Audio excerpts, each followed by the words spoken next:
2:06, 1:06 en la Comunidad Canaria, porque vamos a viajar hasta allí de nuevo. Todavía resuena en nuestra memoria, en nuestro sentimiento, la gratísima acogida que nos disteis, amigos de Canarias. La verdad es que yo me encuentro hasta un poco confuso porque me lo acaban de decir en la pecera, el compañero Juanma Frasquet y Katy y Carmen, es que hoy es 11S. Y cuando uno en su programa, en vuestro programa, que habitualmente toca un amplísimo abanico de temas, habla de terror, se da cuenta de que el terror también es absolutamente real. Un terror que cumple ahora exactamente 3 años. El número 11 y su terrorífica maldición. Ojalá nunca tengamos que volver a hablar de ese 11 en sentido absolutamente criminal. Que los 11 sean solo las alineaciones que cantan nuestros amigos de Carrusel, o nuestro amigo Joserra o Joseba en el larguero. Nosotros ahora, Carmen, nos vamos a Canarias, ¿te parece? Porque la semana pasada había un grandísimo susto en Radio Club Tenerife. Hablábamos con sus directivos, se había grabado algo extraño, ¿no? Pues sí, que además nos avisaban justo cuando estábamos allí, hablábamos antes de casualidades y ellos nos decían, es que las casualidades no existen, porque fijaros, esta semana justo hemos grabado algo en una procesión que se hace allí de un Cristo, pues se encontraban algunos de los reporteros de Radio Tenerife, se encontraban allí y por casualidad en el estudio, mientras una de las reporteras acercaba el micrófono para que se oyeran, pues esa procesión, se oyó algo, se grabó algo. Una voz que identificaron como el quejido de un moribundo. A partir de ahora necesito vuestra opinión, que sabéis que es básica. 7640, y recordamos, Carmen, porque no lo hemos hecho en toda la primera media hora, ese premio. Vamos a regalar 3 ejemplares de Un mensajero en la noche, que como veréis es una historia apasionante que vamos a tratar luego en los últimos minutos. Igual de apasionante lo que se grabó. Así que como ahora tenemos un amplio abanico de voces, y lo repito, es que a mí no me gusta mucho usar de esto, pero es que las últimas 2 o 3 semanas la actualidad nos lleva allí. Vamos primero a Canarias y luego a Portugal. En este programa lo prometido es deuda. Iniciamos 2 investigaciones. Hay que terminarlas, o por lo menos tenemos que seguir todos juntos indagando. Todos con el oído afinado, porque comienza el misterio de las, como diría Constantin Raudive, aquel científico, voces sin rostro. De momento, Carlos Barroso, que vuelve y con más fuerza que nunca, nos lleva al archipiélago de nuevo.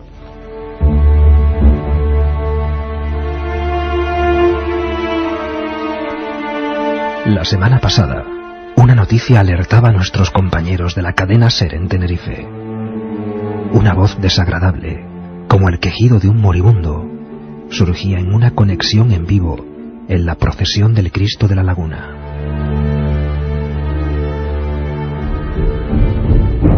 La investigación en el lugar de los hechos ha corroborado que este tipo de sonidos ya habían sido registrados en la misma población.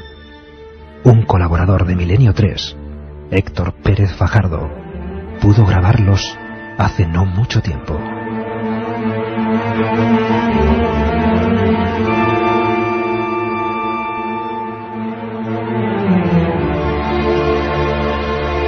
Dos y 10 minutos, 24 grados exactos en el exterior de la Gran Vía de este estudio 1, que por cierto pronto queremos hacer rondas de alguna manera para que vengáis. De una vez va a ser imposible porque no cabemos tantos en el estudio, pero queremos empezar a hacer grupos, comandos de amigos, en el buen sentido de la palabra, por supuesto, que se vengan aquí con nosotros a compartir esta penumbra. Espero que sea un día más agradable, más interesante en el sentido informativo, porque hay que volver nuestros pasos sobre lo acontecido en Tenerife. Vamos a empezar escuchando la voz de nuevo. ¿Os parece, amigos? Investigación a partir de ahora. Queremos saber lo que escucháis. Nosotros no lo tenemos muy claro, solo escuchamos una especie de eso, grito o respiración extraña. Juanma Frasquet la tiene ya preparada. Vamos con ello. Muy bien, bueno, pues por lo que vemos, y como siempre además, la laguna no solamente lo festeja de la forma... Bueno, ahí teníamos el primer documento. Era Noemi, si no recordamos mal, Carmen, la persona que estaba en un Cristo muy devoto, el Cristo de la Laguna. Estaba conectando con los compañeros del Hoy por Hoy, y los compañeros del Hoy por Hoy se dan cuenta perfectamente de que una especie de grito, además muy concreto, que no parece un sonido telefónico, que no parece alguien que se acerca al micrófono, la corresponsal no escucha nada. Se dan cuenta de que hay algo inquietante, extraño. Si te parece, antes de repetirla, Juanma, vamos a escuchar primero, vamos a recordar, aunque ocurrió hace 7 días, lo que nos decía, para ponernos en situación, Luis Dorta, uno de los reporteros, de los redactores de ese Hoy por Hoy en Canarias. La verdad es que a mí oírlo me desagrada, me pone los pelos de punta, y la verdad es que yo no soy una persona que esté muy pendiente de estas cosas, y cuando uno no solamente lo escucha la primera vez, porque yo sí que me percaté de ese sonido cuando estábamos realizando el Hoy por Hoy, el Tajaraste en directo, la compañera Noemi Hernández no lo escuchó porque estaba hablando en ese momento, y el compañero en realización tampoco se percató. Yo realmente miré para todos lados porque pensé que aquello se había colado, que había entrado. Uno está acostumbrado a sonidos de teléfono, a interferencias, pero ese sonido me resultó realmente extraño, ¿no? De hecho me fijé en la hora, eran las 2:54, y dije, tengo que volver a rescatar el sonido, y fui después al archivo a buscarlo, y la sorpresa fue pues tremenda cuando lo volví a escuchar, porque cuando uno retoma de nuevo ese sonido, vuelve a ponerse de los pelos de punta. Los compañeros de la radio incluso, pues algunos ni siquiera querían escucharlo porque les resulta realmente desagradable.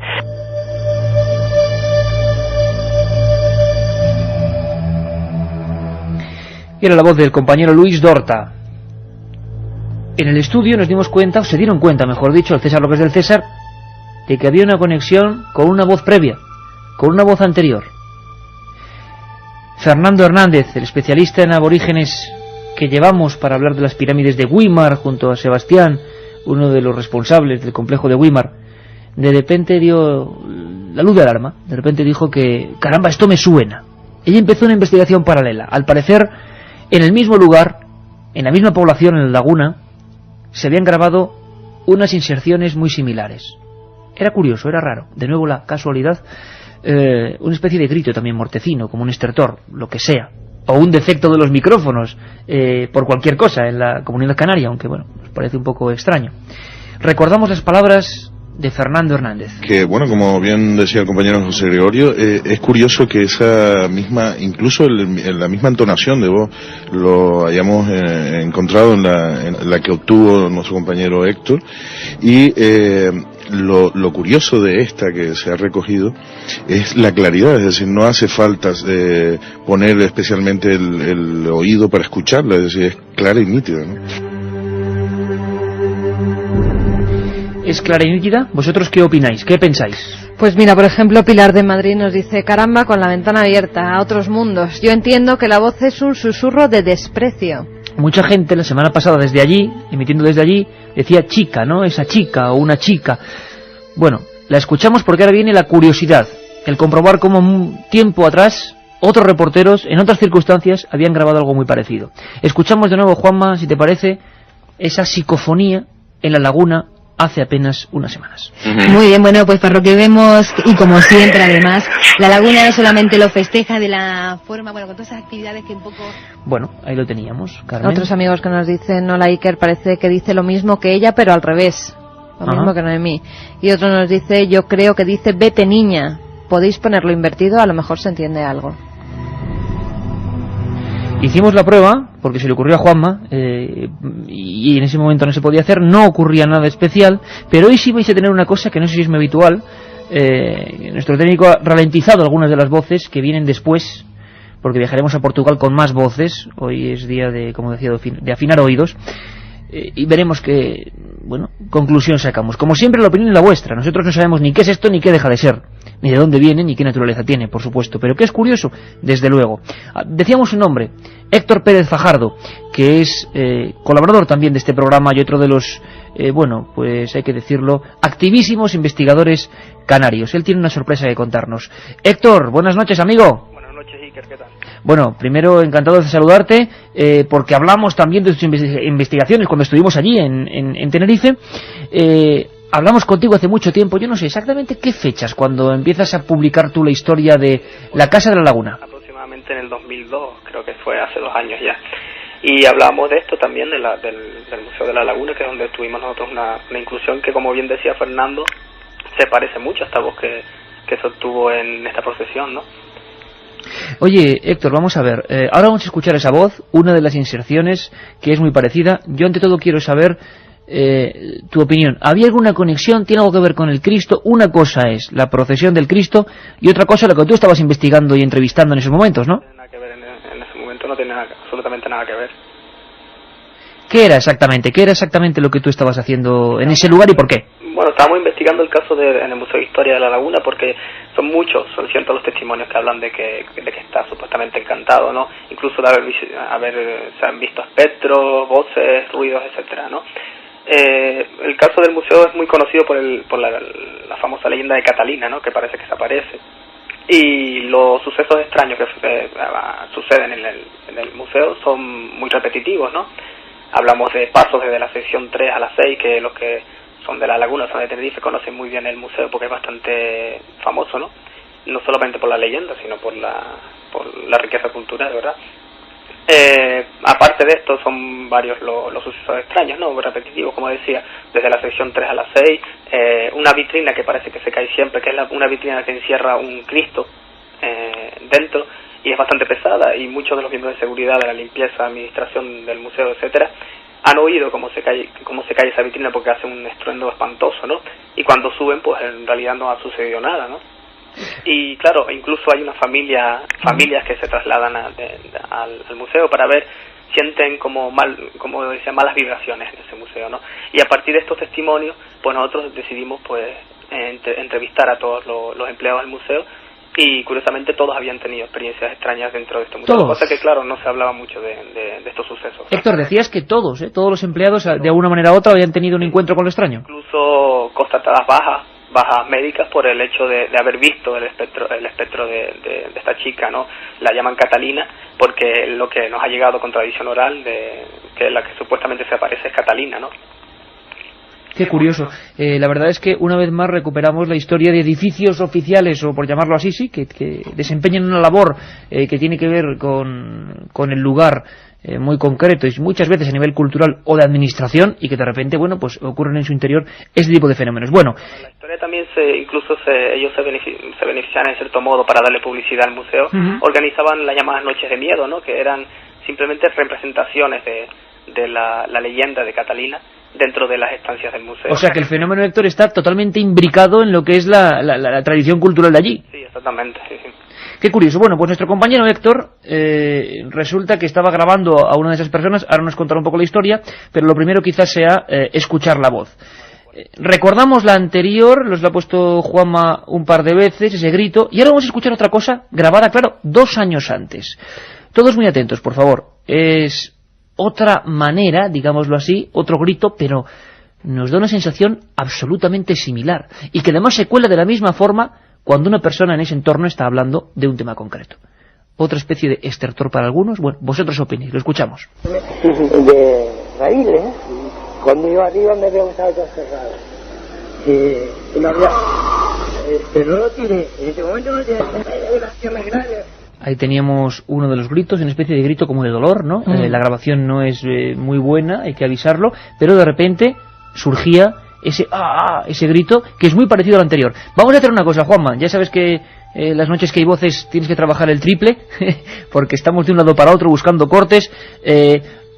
Vamos a hacer una experiencia. ¿Podemos poner la psicofonía obtenida en el 2004, la primera y después unida a la segunda? ¿Es posible ponerla una y otra?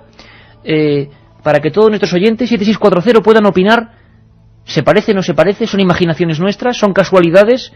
¿Este grito tiene un mismo sentido? ¿Nos deja una misma sensación? Lo escuchamos, Juanma. Muy bien, bueno, pues para lo que vemos, y como siempre además, La Laguna no solamente lo festeja de la forma, bueno, con todas esas actividades. De raíles, cuando iba arriba me veo todo cerrado.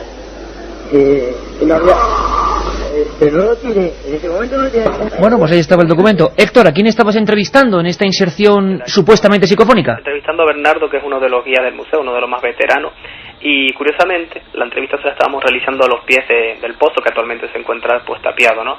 Que es donde, según la tradición oral, nos dice que Catalina, porque la leyenda es que los padres de Catalina obligan a casarse a esta joven con un hombre mucho mayor que ella, ¿no? Entonces esta joven se suicida arrojándose al pozo el día de su boda. Y es curioso que la psicofonía fuera obtenida en ese preciso lugar, ¿no? El caso es que, como tú dices, no se escucha, el sonido es un poco peor, ¿no? Nosotros no teníamos la intención de coger ninguna psicofonía, íbamos simplemente grabando para grabar la entrevista para posteriormente pues pasarla a papel, ¿no? Para publicar el artículo. Y es que durante la entrevista se cuela esa voz, de repente incluso suena bastante fuerte, ¿no? Por encima de la voz del entrevistado. Y es eso, el ruido de arrastre de una simple grabadora de reportero, la que llevábamos, ¿no? Pero sí, yo creo que se oye con bastante claridad, ¿verdad? Se oye clarísimo, y ahora, bueno, veremos cómo se queda la gente. Nosotros nos quedamos siempre con esa interrogante, las investigaciones de nuestro amigo Héctor y de José Gregorio y Fernando Hernández, que en el estudio la semana pasada decían, caramba, es muy parecido, y no había conexión alguna, era una historia que no tiene conexión alguna aparente con lo ocurrido en la laguna de nuestros compañeros de hoy por hoy. La voz, ¿tú qué opinas? Sí, se parecen bastante, por lo menos el DGS, ¿no? Sí, la voz o el grito, el entorno ese, ¿no? Y yo creo que en esta voz se puede apreciar que lo que dice es un no muy grave, ¿no? Muy prolongado. No. Bueno, vamos a ver qué opinan también nuestros amigos. Héctor, muchísimas gracias, amigo, y seguimos en contacto para cualquier novedad de este aspecto, porque Canarias siempre está activa a este nivel, y por fortuna. Venga, un placer. Un placer, Héctor. Un abrazo, hasta luego.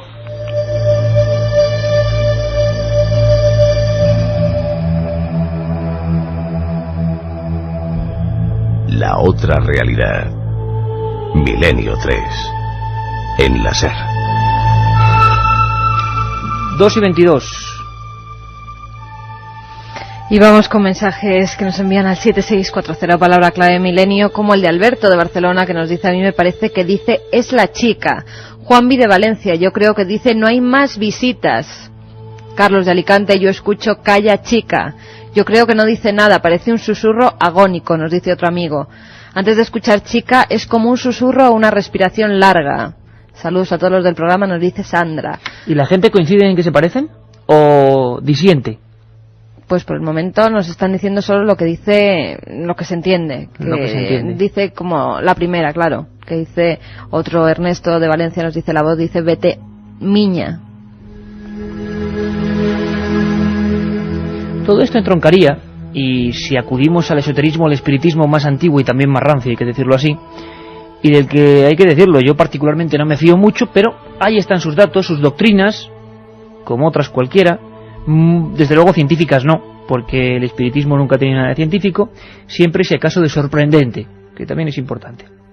Los espiritistas tenían una explicación ellos, nunca se pudo demostrar, para este tipo de fenómenos donde los hechos se repetían. Es decir, también nos valdría para todo lo que íbamos a comentar, incluida la visión de Javier Martín muy cerca de los alfaques. Como decíamos antes, como películas que se repiten, que se proyectan una y otra vez, a veces con espectadores y a veces en completa soledad. ¿Cuál sería esa teoría que tiene más de un par de siglos, Carmen? Estaríamos hablando de impregnación ambiental y según esta teoría los sonidos o las imágenes pueden perdurar en un lugar determinado a través del tiempo con la posibilidad de ser captados en determinados momentos. Es decir, que serían como fragmentos del pasado congelados en forma de energía que en un determinado momento pues son captados o por una cámara o por una grabadora. Y esta inserción concreta de Carmen Porter, de nuestra compañera, me hace a mí reflexionar y adelantaros que va a haber muchísimas novedades en Milenio, entre otras, a ver qué os parece el diccionario del misterio. ¿Por qué tenemos que saber qué es una impregnación? ¿Por qué demonios hay que saber qué es un ectoplasma? ¿Qué es un osciloscopio?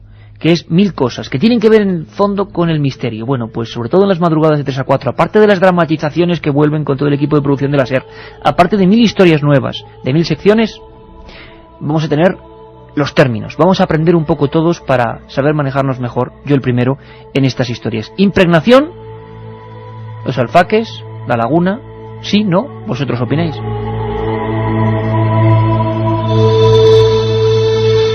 Ahora ponemos rumbo a otra investigación que estaba sin concluir y que seguirá sin concluir, porque en el misterio muy pocas veces se pone el sello de definitivo. Pero hace 3 semanas, José Manuel García Bautista y Guillermo León nos hablaban de unas investigaciones que se habían iniciado en Faro, Portugal. no era la primera vez que de ese lugar concreto, si no recuerdo mal, Tavira, nos venían noticias de apariciones.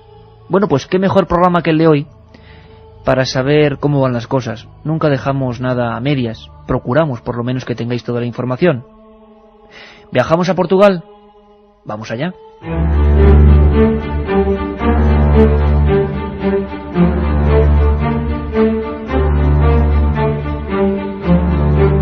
José Manuel García Bautista, enviado especial de Milenio 3 a Faro, en Portugal, ha sufrido una serie de amargas experiencias que fueron captadas fielmente por las grabadoras. Las supuestas inserciones psicofónicas, muy de fondo, parecen transmitir un inquietante mensaje en portugués.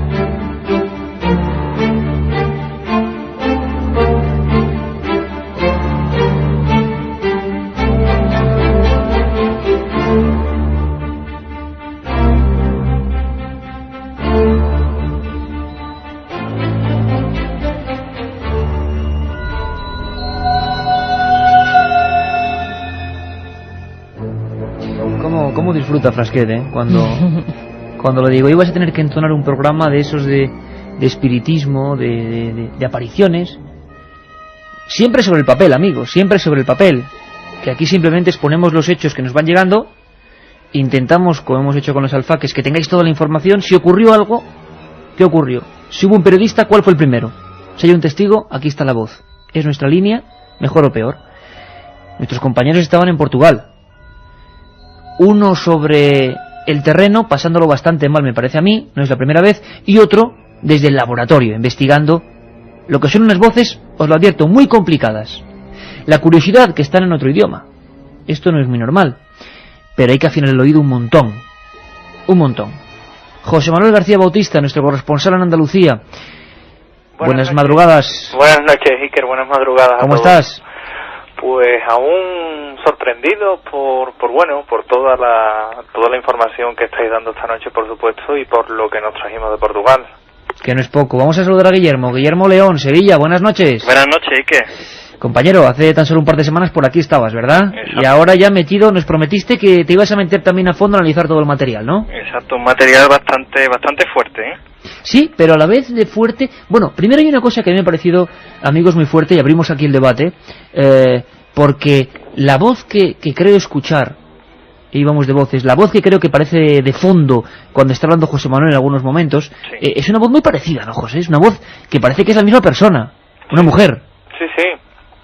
Yo apostaría a que se trata de la misma voz. Sin embargo, habría que decir que mientras que yo hacía ese recorrido por la casa en el que iba comentando a una cámara pues por dónde iba y haciendo una descripción y demás, pues se empiezan a filtrar ruiditos que por supuesto yo no oigo, y que luego tras analizar la cinta pues descubrimos que es gracias a los ordenadores evidentemente, descubrimos que es una voz de una chica, de una mujer, que parece que por el timbre, por las características de esa voz, ¿no?, por el sonograma de esa voz femenina, parece que es la misma mujer. Sin embargo, mientras que estábamos haciendo esa grabación, excepto el cámara y yo, no venía nadie más con nosotros, que es lo curioso. Sin embargo, la voz, como bien apunta, sí parece ser que es la misma, y por supuesto hablando en un perfecto portugués.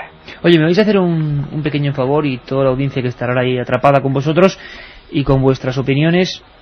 Nadie tiene por qué saber y por qué seguirnos tan habitualmente como para conocer en profundidad qué demonios está investigando ahí José Manuel. Así que, si os parece, vamos a recordar un poco qué hace allí nuestro compañero.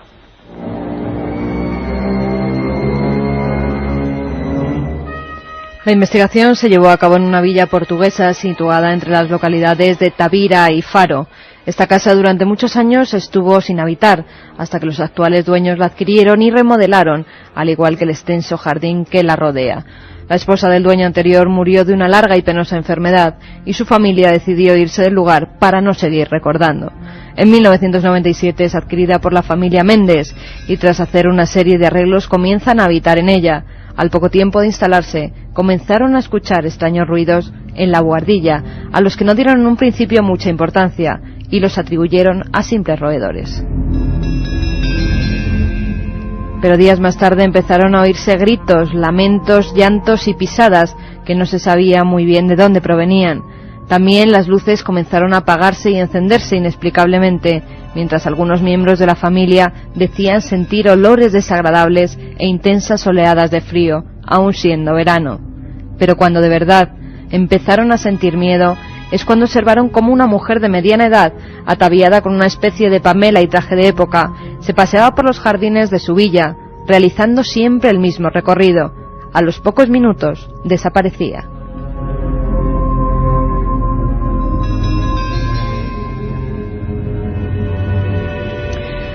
Bueno, pues esa es la breve ficha de la historia. Lo que nos encontramos son algunas voces y algunas historias muy concretas y que ahora vamos a repasar. José Manuel, el peor momento que tú vives ahí, porque nos cuentas que le llegaste a pasar mal, ¿no?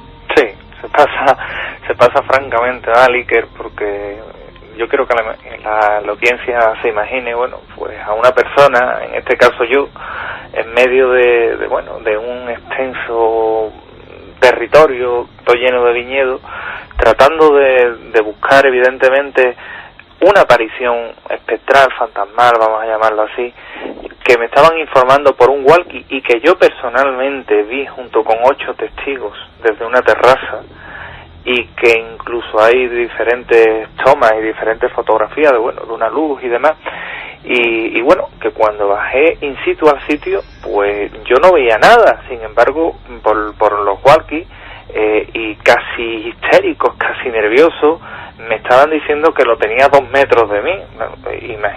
Yo quiero que os imaginéis pues al investigador allí también aterrado, por qué no decirlo, mirando 360 grados a su alrededor, tratando de localizar nerviosamente lo que le estaban diciendo que debería de ver, y sin embargo no veía, esperándote que pudiera pasar cualquier cosa en cualquier momento, porque realmente el miedo no tiene control, ¿verdad? Entonces fue una situación un poco extraña, un poco violenta incluso, al no ver nada, y realmente mis compañeros estar viendo a aquella señora de época, que la tenía justamente a 2 metros mía. Guillermo, el material sonoro ha sido más productivo que el material gráfico. Yo diría que sí. De hecho, bueno, tú sabes bien que cuando yo tengo constancia también del caso, pues me encontraba ahí en Madrid. De hecho, estábamos ahí en el estudio comentando, no sé si se recordará, pues el caso, ¿no?, que nos iba a comentar José Manuel, ¿no? Y bueno, pues una vez ya aquí en Sevilla y analizando el material, que se ha dicho de paso, es bastante extenso, ¿no?, y hemos seleccionado pues el más entendible y el más claro, pues la verdad es que nos quedamos un poco sorprendidos pues de la claridad, ¿no?, de estas voces, que como habéis comentado antes, pues bueno, sí, yo también atribuiría a la misma persona, una voz femenina. Una voz repetitiva y siempre parece, ahora pediremos la opinión de la gente, en portugués, ¿no? En portugués siempre. Y además 2 características que quería comentar. Una, que bueno, que cuando escuchemos la psicofonía, ¿no?, es que interactúan con lo que está comentando José Manuel en ese momento, ¿no? Y otra es, pues bueno, cuando estábamos aquí hablando José y yo, pues del asunto, pues hombre, no descartábamos que hubiera algún tipo de fraude, porque aquellas apariciones fueran algún tipo de proyección, algún tipo de holograma, ¿no?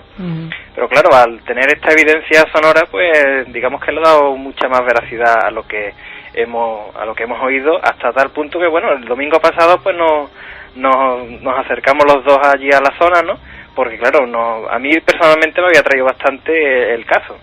Es lógico y normal, y además es la muestra de que nuestros corresponsales siempre están en perpetuo movimiento. Hay un montón de preguntas en el 7640 palabra milenio. Carmen, la retenemos un momento porque es momento de también comenzar a escuchar algunos documentos sonoros de esta investigación, solo unos pocos, porque desde luego, como decía Guillermo, la investigación es mucho más amplia, la investigación la están llevando fenomenalmente y iremos conociendo a porciones, pues nuevos datos. Vamos a ver, yo como no entiendo muy bien algunas de las voces, los contenidos, me gustaría que nuestros compañeros nos fueran guiando, pero vamos a escuchar un primer fragmento que encima a Juanma se le ha ocurrido también ralentizarlo después un poco, porque entonces es cuando se ve clarísimamente que hay una inserción de algo que quiere decir algo y que es una voz que se repite constantemente. Bueno, veremos ahora el contenido. vamos a ver la primera, que seguro que siempre en la primera nadie escucha más o menos nada. Lo que tenéis que estar muy atentos, y más porque no es nuestro idioma, es que de fondo surge algo, como una voz de una mujer. Luego la escucharemos más lenta. Vamos allá. Esta casa es supuestamente tan encantada. Vamos a pasar ahora por un pasillo. Habíamos puesto en este caso la ralentizada primero. Vamos, Juanma, si podemos con la primera normal. Es decir, una voz en la que sale, hay que avisar a nuestro compañero José Manuel García Bautista. Estaba caminando por un lugar muy concreto y en ese momento, por debajo de su voz, surge algo, como si algo estuviera ahí intentando hacerse escuchar o comentar algo.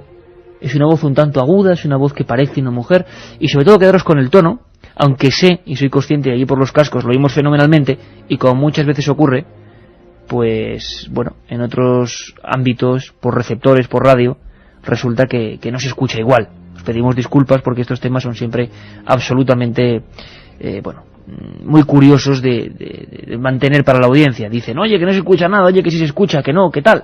Bueno, vamos a ver entonces de nuevo, Juanma, escuchamos la voz de José Manuel, y de fondo, aunque escuchéis a José Manuel un poquito más lento, es muy importante que tengáis el detalle de que hay un momento, creo que dice encantada, la palabra encantada, y surge esa especie de voz. Vamos a escucharlo. Esta casa es supuestamente tan encantada. Vamos a pasar ahora por un pasillo. Voz metálica por el efecto del ordenador, y justo como un grito, como unas voces, justo cuando dice José encantada. José, ¿dónde estabas? ¿Qué dice esa voz exactamente, tú crees? Pues exactamente estaba en la parte de arriba, en una de las partes remodeladas, y iba por un pasillo, uno de los pasillos que los testigos afirman, bueno, que hay oleadas de frío, malos olores, e incluso que allí han sentido como a una persona llorar, ¿no? Entonces me encontraba prácticamente narrando eso. Lo que dice creo que mejor Guillermo que yo, que ha sido el que lo ha analizado y precisamente también el que ha estado en contacto con Joao, y han estado tratando de ver lo que podía... porque nos encontramos con otro idioma. Guillermo, ¿se sabe algo de esta voz, de este lamento, de esta inserción ahí? Bueno, pues esta inclusión, esta voz femenina, así muy melódica, ¿no? Y bastante espectral, que por lo menos cuando lo escuchas por los cascos y lo analizas, pues te pone un poco los pelos de punta, ¿no? Pues hablándolo con Joao, y bueno, gracias a internet, que hoy día pues a través de los correos pues nos hemos podido intercambiar pues estos cortes sonoros, ¿no? Hemos llegado a la conclusión, según la traducción, de que lo que dice esta voz en portugués, ¿con quién vive ahora? Lo que te comentaba antes, la interacción de la voz, no, porque cuando está diciendo José Manuel esta supuesta casa encantada, cuando termina de decir encantada, surge esta voz melódica y dice ¿con quién vive ahora? Sería en la portugués, que sería como ¿con qué vives ahora o algo así? Sí, en portugués, bueno, yo no domino ya portugués, pero dice una cosa como ¿con qué mora agora? Ajá, vamos a volver a escucharlo. Juanma, ¿podemos escuchar de nuevo la grabación 1, vamos a llamarla así, ¿con quién mora ahora? Pero claro, ralentizada para que escuchéis el momento en que entra la voz y para que veáis y la distingáis de lo que es la voz de José Manuel. Esta casa es supuestamente tan encantada. Vamos a pasar ahora por un pasillo. Bueno, ahí está el documento, ahí está esa voz que parece un poco sí, una voz de mujer con un tono muy concreto, y sobre todo lo que más me interesa es que ese tono, esa voz, diga lo que diga, sea lo que sea, se repite en otros momentos, en otras escenas. Vamos ahora con lo que dice la gente, Carmen. Vamos con la siguiente inserción. Juanma. También se han oído esas pisadas, esas risas de niño.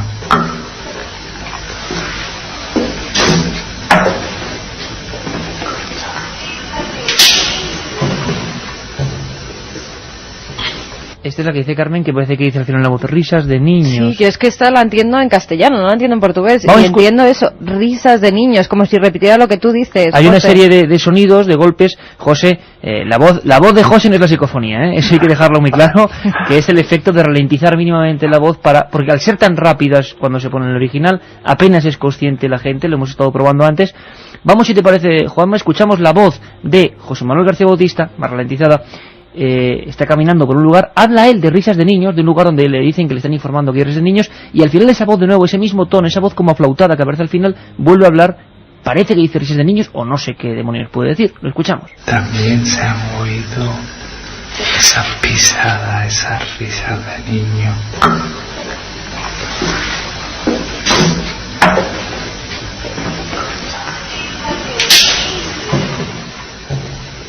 Guillermo, José, ¿qué tenemos ahí? Pues bueno, ahí, como bien decís, pues está José comentando acerca de esas risas de niño, ¿no? Y se escucha un chasquido, un clic. Sí. Y bueno, lo que hemos podido sacar, pues claro, lo que comenta Carmen, pues efectivamente también se entiende risas de niño. Claro, y también siempre con la psicofonía depende de tu interpretación previa, vas a poner tu filtro, ¿no? Exactamente.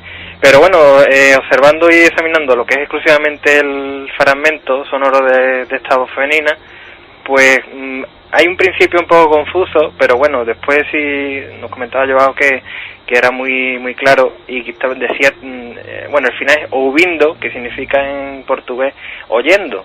Si diría una cosa así como te estoy oyendo. Ajá, te estoy oyendo. Curioso. Carmen, ¿qué dice la gente? Javi de Barcelona, por ejemplo, nos dice: la segunda psicofonía de Portugal entiendo claramente risas de niños. Claro. Inma de Valencia nos dice: parece que esté cantando.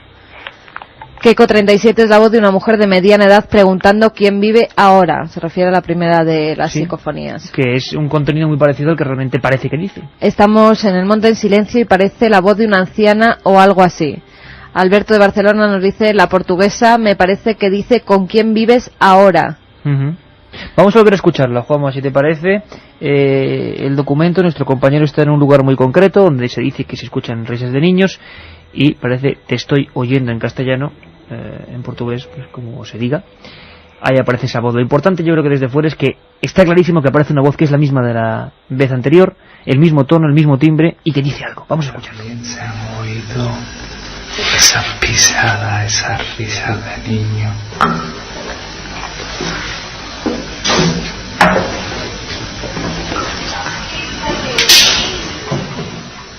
Sí, la verdad es que claro, yo ya no me puedo despegar de las risas de niño, ¿no? Risas de niños, exacto, como sí. muy acentuando la José idea Manuel, de niños. ¿y realmente había esa leyenda ahí, esa tradición de un lugar con risas de niños? En esta planta sí, por parte de los actuales propietarios. Yo te puedo decir que, y aquí quizás viene también lo más gordo, ¿no? Lo que más nos ha sorprendido es que, investigando el caso, los modernos propietarios son los que han sufrido los fenómenos. Los anteriores propietarios, tenemos la constancia de que María, la esposa del anterior propietario, fallece entre el año 56 y 59.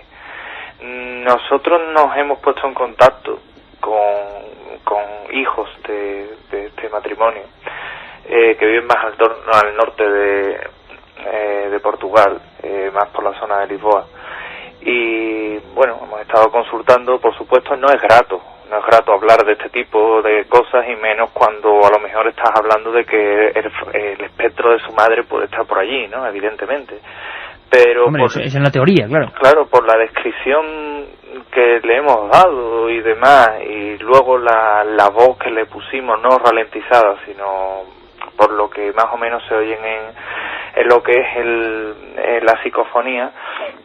Uno de los hijos nos comentaba que no estaba seguro, pero que por la descripción y lo que estaba oyendo creía que sí, que podría tratarse de su madre.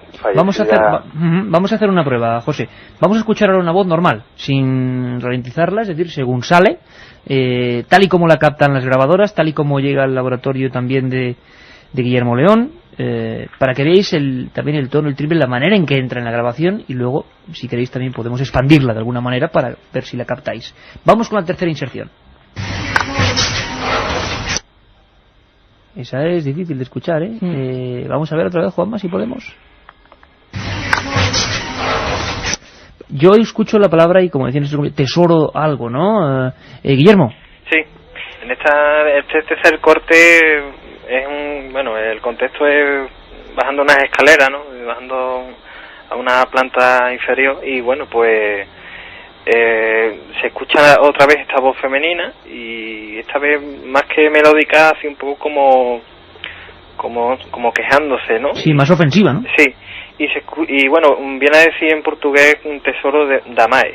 Tesoro de Damai. Damai, que bueno, tesoro de madre. Tesoro de madre. Que bueno, las interpretaciones que se pueden hacer, pues puede ser que sea refiriéndose a estos niños, ¿no? O que bueno, que también se han escuchado, no sé, tiene que ver algo con este asunto. Después hay una cuarta psicofonía que no está grabada en soporte digital, porque estas tres se escuchan bastante bien y gracias al soporte digital, pero hay otra que está en soporte analógico, una grabadora, y sí hemos sacado también una voz psicofónica de un niño, digamos, que afirma, además es bastante estridente, y dice en portugués: eu vivo aquí. Yo vivo aquí. Vamos a escuchar un momento, Guillermo, la misma voz, ahora sí ralentizada, la supuesta voz que dice Tesoro Damai. Ahí están los documentos, la opinión siempre la que vale la vuestra. Simplemente nuestros compañeros y corresponsales en Sevilla están analizándolo. Siempre hay una criba larga y podremos saber hacia dónde van las cosas, como ha ocurrido en otros sitios, como Cortijo Jurado o tantos otros casos. Vamos a ver qué ocurre con esto. Es la que dice Tesoro Damai, parece ser, esa voz que siempre es la misma y un poquito más lenta. Sí, la última parte yo, claro, como hay unos chasquidos y unas cosas la interrumpen, pero la palabra tesoro la escucho perfectamente. Vamos, Juan, vamos otra vez. Además siempre ese tono, como decía el gran Germán de Argumoso, esas voces que son siempre cantarinas, ¿no?, que parecen llevadas por el aire. Bueno, además, y que estas voces siempre tienen la misma característica, ¿no? Vienen como del fondo de una habitación, ¿no? Así como una especie de eco, ¿no? Que exactamente. Exacto, cuando la ves en el ordenador, ¿no? Y ves las huellas sonoras que dejan, pues siempre quedan por encima de lo que sería una voz normal. ¿Y por qué? Y ese es el gran misterio, Guillermo y José, que desde luego os emplazo a que nos sigáis informando sobre esta macroinvestigación que habéis iniciado en el país vecino. Siempre es lo mismo, ¿eh? Cuando se han obtenido psicofonías que nos dan, bueno, pues esa sensación de que hay algo, siempre es el mismo tono, sea hombre o sea mujer, como alejado, como de otra parte. No es, y los técnicos, por ejemplo, de la cadena SER, que son los mejores técnicos, que escuchan las voces una y otra vez y siempre distinguen perfectamente, porque a lo largo de la semana a nosotros nos llegan pues 50 voces de gente, y muchas son confusiones, muchas son montajes, y cuando uno hace un montaje es como si mi voz le pones otra, una inserción. No, es otra cosa, como si, y por cierto, estoy utilizando nada más, como si algo, un sonido que no sé cuál es, que igual es un fenómeno perfectamente natural o una confusión perfectamente natural, pero se aprovecha de un sonido ambiente y se retroalimenta de ese sonido ambiente. Efectivamente. Además es como, precisamente como tú perfectamente has comentado, es como si aprovechara el soporte que le presta nuestra voz o cualquier otro sonido, pero ya existente y creado por nosotros, ¿no? Y aprovechar ese soporte, digamos, para comunicarse o lanzar ese mensaje. Siempre el quedar ahí por lo harto de la voz del investigador o del sonido que se crea. Y a veces teniendo mucho que ver con lo que el propio investigador está hablando. Bueno, continuaremos la investigación, compañeros, seguiremos, y desde luego tendremos la oportunidad. Además, quiero felicitaros personalmente porque sé que tenéis nuevas criaturas literarias para animarnos a todos a la lectura. Guillermo y los misterios de Marte en concreto, José Manuel García Bautista y Rafa Cabello, que van a hacer una introspección tremenda en los misterios de Sevilla y en las grandes tragedias, y desde luego los compañeros de Milenio estaremos muy atentos de estas nuevas obras vuestras, que será un orgullo, por supuesto, que lleguen a la mayor cantidad de lectores. Un abrazo fuerte, amigos. Hasta luego, Iker, buenas noches, gracias. Tenemos 10 minutitos para una nueva investigación. Bueno, como decía, lo prometido es deuda. Canarias, Portugal, investigaciones abiertas, y hay que seguir cerrándolas, hay que seguir pendientes de lo que se va levantando en este programa, ¿no? Y seguir indagando. Tienes ese libro entre las manos, Un mensajero en la noche, María Vallejo Nájera. Es curiosísima la historia. Sorteamos 3, 7640 palabra Milenio. Y Carmen, es la historia de un preso, ¿no?, que recibe una visita en plena noche. Efectivamente, Iker, esta historia se realiza en un pueblo de Londres, donde hay una cárcel. Hay un hombre que está encarcelado allí por varios delitos, tiene 14 años que cumplir en la cárcel, y de repente, de pasar de ser uno de los presos más peligrosos de esa cárcel, algo ocurre en esa celda que cambia por completo su vida. Una historia que es 85% real, que ha dramatizado un poquito, pero que evidentemente los datos están ahí, un dato periodístico importantísimo. Bueno, tú has hablado esta misma tarde-noche con María Vallejo Nájera, la autora, Vamos a escucharla cómo hablaba de este personaje. Esta persona pertenecía a la mafia en Inglaterra, era un hombre muy peligroso que cometió muchísimos delitos y al final le cayeron por justicia 14 años para cumplir en las cárceles inglesas. Y bueno, pues era un hombre altamente peligroso, estaba siempre metido en líos dentro de la cárcel, y lo que le ocurrió fue que cuando le faltaban 4 años para cumplir condena, él jura y jura que tuvo una experiencia mística que consistió en que se le apareció un ángel, un ser angélico que le habló, y a partir de ese día no pudo volver a tomar las drogas, nació en él una enorme necesidad de orar, de que alguien le hablara de Dios, porque él era, antes de esto había sido ateo, no sabía nada de espiritualidad, y bueno, acabó su condena y acabó su vida también como monje benedictino. Yo ya le conocí como monje benedictino y el libro está basado en las entrevistas que le hice durante 1 año y medio. Sorprendente cuando menos, y la repercusión en la propia cárcel es tremendo, porque los directores de esa cárcel, a este hombre, a Alan, ¿cómo era el nombre exactamente, Carmen? Pues a ver, te lo leo porque es un poco complicado y aquí que no sabe mucho inglés. Albert Michael Westbrook. Hay que decir que no es su nombre real, es un nombre inventado por la autora. Pero el hombre murió en el 2002 y existió realmente. Sí, el hombre existe realmente. Ella durante 1 año y medio, la autora, María Vallejo Nájera, durante 1 año y medio convive con este preso que se hizo monje benedictino y cuenta luego la historia, que es el libro que es un libro basado en una historia real. Incluso en la cárcel los directivos no se lo pueden creer, piensan que es un truco, esa increíble transformación en una sola noche.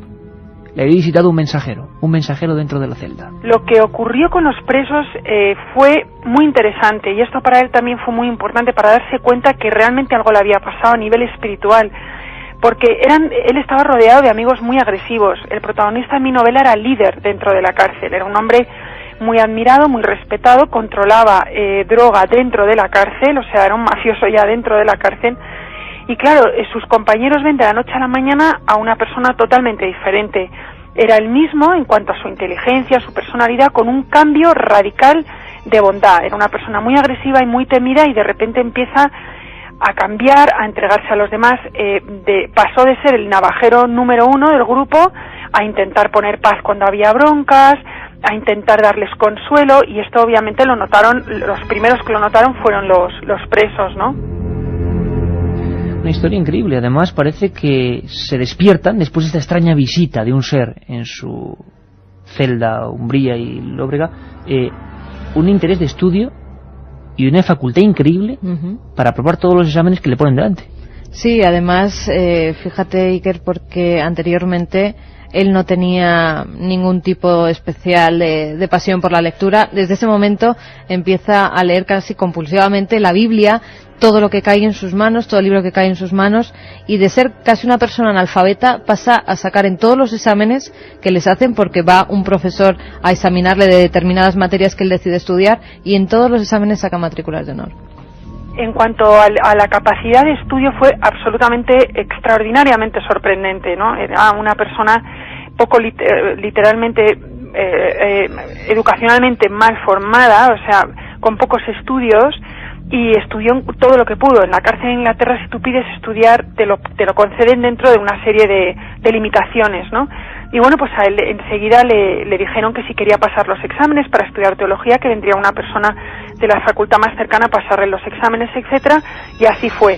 Y sí, efectivamente, él estudiaba todo lo que podía, a veces no tenía tiempo para prepararse los exámenes profundamente, pero sí, cuando se sentaba delante de la hoja, pues tenía una inspiración muy gorda, muy profunda, y simplemente pues se sabía las respuestas, pero ya no se le olvidaron nunca. O sea, eran respuestas que es un fenómeno realmente muy muy sorprendente.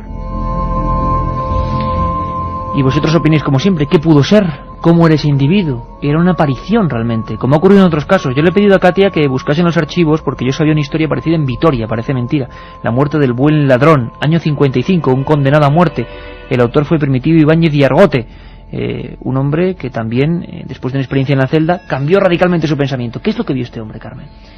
Pues según las descripciones que le da a María Vallejo Nájera, lo que este hombre ve es una figura angelical.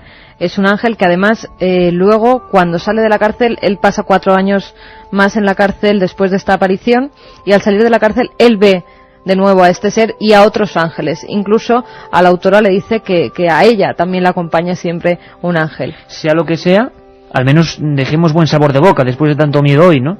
Las apariciones pueden cambiar la vida, pero para bien. En una celda algo ocurrió y este hombre sufrió un tremendo cambio de conciencia. ¿Cómo era el retrato robot de lo que vio? Estaba dormido y a las 2:10 de la madrugada del 1 de enero del 97 le despierta una sensación como que le tiran de la cama con un golpe seco en el pecho. Cae del camastro, él lo primero que se le pasa por la cabeza es que hay alguien que le va a pegar, que se había hecho algún compañero de la cárcel con la llave de la celda. Cuando consigue abrir los ojos ve un ser lleno de luz, él me lo describió como de una altura media alta, digamos, humana, media alta, una figura humana, pero que eso sí, emanaba una luz impresionante de la ropa que llevaba, decía que llevaba como un traje blanco, me describió hasta el tipo de tela, decía que le recordaba algodón, pero muy muy brillante, y él tuvo el impulso inmediatamente, todavía no entendía por qué, de ponerse de rodillas, ¿no?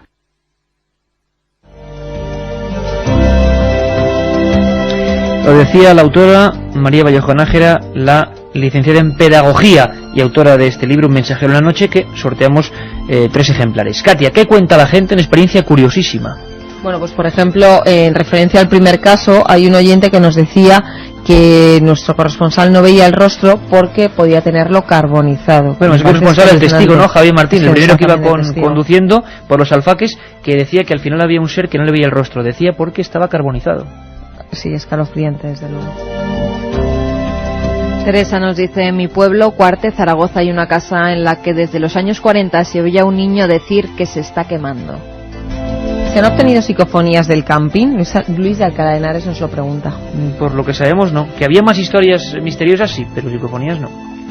Otros amigos, como Alberto de Barcelona, que nos dice la segunda portuguesa, a mí me parece que dice meninos al final de la frase. Son como pequeños en portugués. Álvaro Paniagua nos dice que estas 2 psicofonías puede haber una conexión, la más vieja es un lamento y la del 2004 parece que dice Catalina, pero todas con el mismo tono de voz. El hombre de Zaragoza vio entes que aún no aceptan lo que les ocurrió y se encuentran desorientados, nos dice otro amigo. Bueno, la experiencia, cuando siempre, es vuestra opinión, como siempre, que desde luego, sea lo que fuera, objeto natural, perfectamente explicable o no, marcó para siempre la vida de un conductor que a estas mismas horas pasaba frente al lugar de la tragedia, el camping de los alfaques. Bueno, espero que Noemí no esté escuchando esto, porque Javier de A Coruña nos dice: ¿existe algún dibujo, alguna imagen de Catalina? ¿Se parece físicamente a vuestra compañera Noemí? Podría venir por ahí la casualidad. Bueno, lo indagaremos desde luego con los compañeros en Canarias. Carmen. Amigos que estaban asustados y que nos decían: pero bueno, que os van a quitar el programa, que ha dicho Joseba. No, Joseba dice unas cosas. Ni nos van a quitar el programa, ni otros como Guillermo Rodríguez, que nos dicen que nos han censurado un programa sobre el 11S que ya teníamos para emitir, cosa que es completamente mentira. La cadena SER a nosotros nunca nos ha censurado nada. Y vamos ahora con los ganadores. Joseba, que daba miedo el programa, digo, al final nos van a regañar, pero ha sido un comentario, una broma, desde luego. Los 3 ganadores, Katia. Los 3 ganadores, que son, a ver, que los tengo por aquí. Que ven que volváis con tanta fuerza, aún mejor que la temporada pasada. Gracias, Paco de Madrid, es vigilante en Alcobendas y a él le mandamos unos libros. Otro oyente, Nacho de Cáceres: soy fiel desde el primer programa y hasta que el cuerpo aguante, aunque mira que paso miedo. Y para terminar, Azucena de Navarra, que nos dice que no sabe si se cree algo o no, pero dice que por lo menos le damos algo que pensar. Y es que programas del 11S hubo ya 2, ¿verdad, Carmen? Así que temporada muy fuerte. Un abrazo, compañeros, hasta el domingo.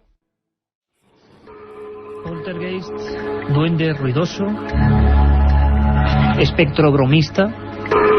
La terminología es amplia y variada, y la historia también. Cuentan que desde las crónicas de Plinio el Viejo se habla de casas, de recintos, de lugares donde ocurrían fenómenos extraños. Y lo más curioso es que la mayoría de las veces, desde ese tiempo remoto, se describen de la misma forma o con los mismos síntomas. Golpes provocados en la madera, voces, incluso a veces olores distintos, y es cierto que son casos más extraños, pero incluso presencias etéreas que se reflejan delante de los moradores de esas supuestas casas encantadas. Nos habéis pedido por activa y por pasiva este tipo de fenómenos, este tipo de casos. Ayer dábamos un adelanto prácticamente con el asunto de Sevilla, que está ocurriendo ahora mismo, y que cubría José Manuel García Bautista, nuestro reportero allí. Sin embargo, estábamos preparando, hacía ya una semana, un especial, podemos llamarlo así, sobre casos ocurridos en esta ciudad, desde donde os hablamos, desde Madrid. 3 millones de habitantes, 11.000 calles y un puñado de casas encantadas.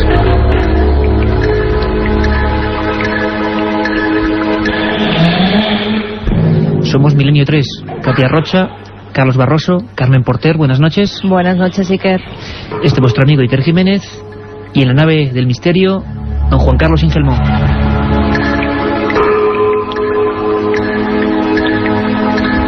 Y es que, Carmen, a ese milenio3@cadenaser.com, un montón de gente en todo este año, pero sobre todo últimamente con la llegada del verano, parece que a la gente le gusta pasar miedo. Nos preguntaban por este tipo de fenómenos poltergeist, sucesos dentro de inmuebles. Son muchos, ¿no?, los mensajes de todo tipo de personas de España. Ayer recibíamos mensajes de Francia y de Marruecos, y incitando a que hiciéramos un programa de este tipo, ¿no? Ha habido muchísimos cientos de mensajes que nos decían que hiciéramos un programa sobre casas encantadas. La mayoría de ellos se centraban en Madrid, por muchos casos que han oído contar. Incluso yo creo que ahora que llega esta época de verano, la gente sale, ve esos edificios, ve sus historias, sus leyendas. Ese Madrid más solitario ahora, ¿no? Exactamente, Iker. Y también se reúnen en las terrazas y empiezan a comentar lo que allí pudo pasar. Bueno, pues vamos a intentar ahondar en casos del ayer y del hoy. Pero como ha habido cientos de mails, también ha habido cientos de programas de otras emisoras, de esta misma, de cualquiera, que ha tocado este tema. Es lógico, y hace muchos años. Lo que creo que nunca se ha escuchado es un poltergeist. Es decir, nunca ha habido una grabadora allí donde estaba ocurriendo ese fenómeno misterioso. Toda la sociología del poltergeist es interesantísima. Yo he provocado antes esos ruidos aquí en la mesa del estudio 1, donde por cierto ya está la penumbra y estamos todos alrededor de documentos, de papeles, de viejas historias. Hubo un periodista, un reportero, un compañero de este programa, Francisco Contreras, que tuvo la suerte o la desgracia, nunca lo sabremos bien, de acudir a un lugar, un barrio como otro cualquiera, en Madrid, y asistir a una situación cuando menos casi podemos decir irreal. Porque cuando llega el investigador, el periodista, el curioso, casi siempre estos fenómenos no siguen produciéndose. Eso hace que sean fenómenos esquivos, que todavía haya muchas dudas sobre ellos. ¿Por qué cuando vamos con las cámaras, por qué cuando vamos con las grabadoras, nunca se oyen esos ruidos, esos fenómenos? Mentiríamos, a veces sí ocurre. Le ocurrió a Francisco Contreras. Allí estaba la grabadora, una familia inquieta, la policía había intervenido, y el motivo eran unos golpes invisibles, un timbre que sonaba solo, un vecindario agobiado, una situación angustiosa, unas niñas de 7 y 11 años, una familia con unos abuelos que vivían ahí, que en su psicología decían por supuesto que eso era obra de un duende. Golpes misteriosos, llantos y sobre todo miedo. Ahí estaba Francisco Contreras, subió las escaleras, había habido ya 2 intervenciones policiales y observó a aquella madre angustiada, había perdido 12 kilos de peso, y aquellas 2 niñas. Y de repente, aquellos golpes, aquellos lloros, un poltergeist en vivo. Lo escuchamos, esto es Milenio 3, aquí está el documento. No sé qué, de que tuvieran suerte, no sé qué, y una semana después es cuando está pasando. Aquí, mira, habla de la una puerta no. En el armario, ¿ves? Esta puerta de aquí no suena. Suena esa puerta del armario. Y si fuera a meter al baño le cantan la puerta como una bandita, si estaba aquí, no todo.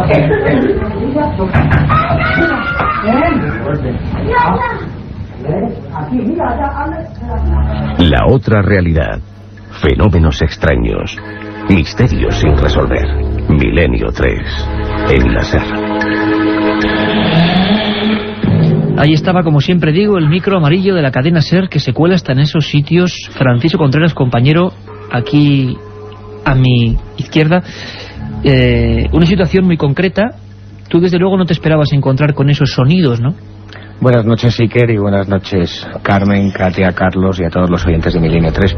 No, la verdad es que uno cuando investiga o va a hacer un reportaje sobre una casa encantada o sobre un fenómeno poltergeist, nunca espera vivir lo imposible hecho realidad, ¿no? Ser testigo de ello. Y la verdad es que se me sigue poniendo el vello de punta cuando escucho este fragmento. Y recuerdo esa mirada de María Ángeles del Amo en el bar Picos de Europa, enfrente de su domicilio, en la calle Lago Constanza, número 47, y me relataba cómo había perdido más de 10 kilos de peso en apenas un mes, cómo la Policía Nacional, concretamente 2 patrullas de la comisaría de ventas del barrio de la Concepción, habían acudido a su domicilio bajo la presa del pánico y viviendo fenómenos extraños. La verdad es que uno nunca espera encontrarse o vivir el misterio así, ¿no? Quizás es lo que hace a los poltergeists o a las casas encantadas algo fuera de lo normal, dentro de lo que es toda la casuística extraña, ¿no? Tú puedes investigar sectas y hay documentos, hay testimonios, tú puedes investigar el fenómeno ovni con luces no identificadas, con supuestos aterrizajes de naves o artefactos voladores. Tú puedes bucear en antiguas civilizaciones y encontrarte con enigmas, pero cuando uno tiene cara a cara lo imposible y lo vive, uno se queda marcado para siempre.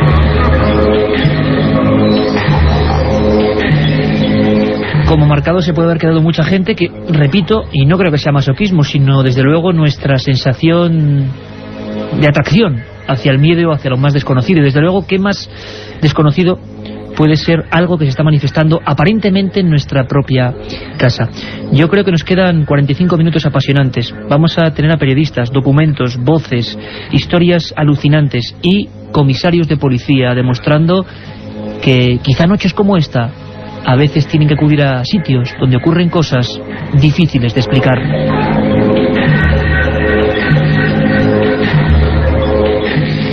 Autor del libro Casas Encantadas del Archivo del Misterio, de Editorial Edad, Francisco, un día explicaremos, si te parece, qué pasó en esta historia, en estos golpes que recuerdo tu llamada perfectamente hace unos cuantos años. Iker, acabo de ser testigo de un poltergeist. Aquella familia absolutamente aterrorizada, aquellos golpes que se reproducían, te encontraste con ellos por lo menos 2 veces y acabó en nada, ¿no? No se supo realmente qué ocurrió en ese momento, y luego nuestra investigación sí tuvo unos frutos. Pero para saber qué ocurrió con todo eso, tendréis que seguir pendientes de Milenio 3 en sucesivas semanas.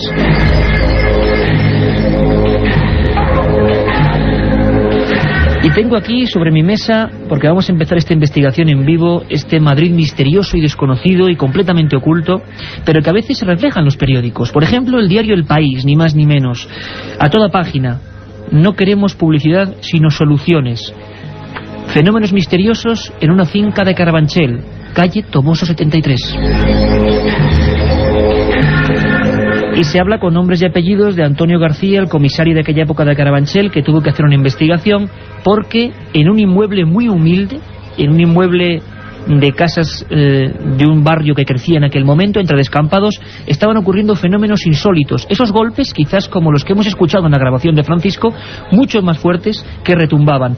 Cojo mi dossier y estáis escuchando ahora mismo, saco documentos y leo portada del diario 16...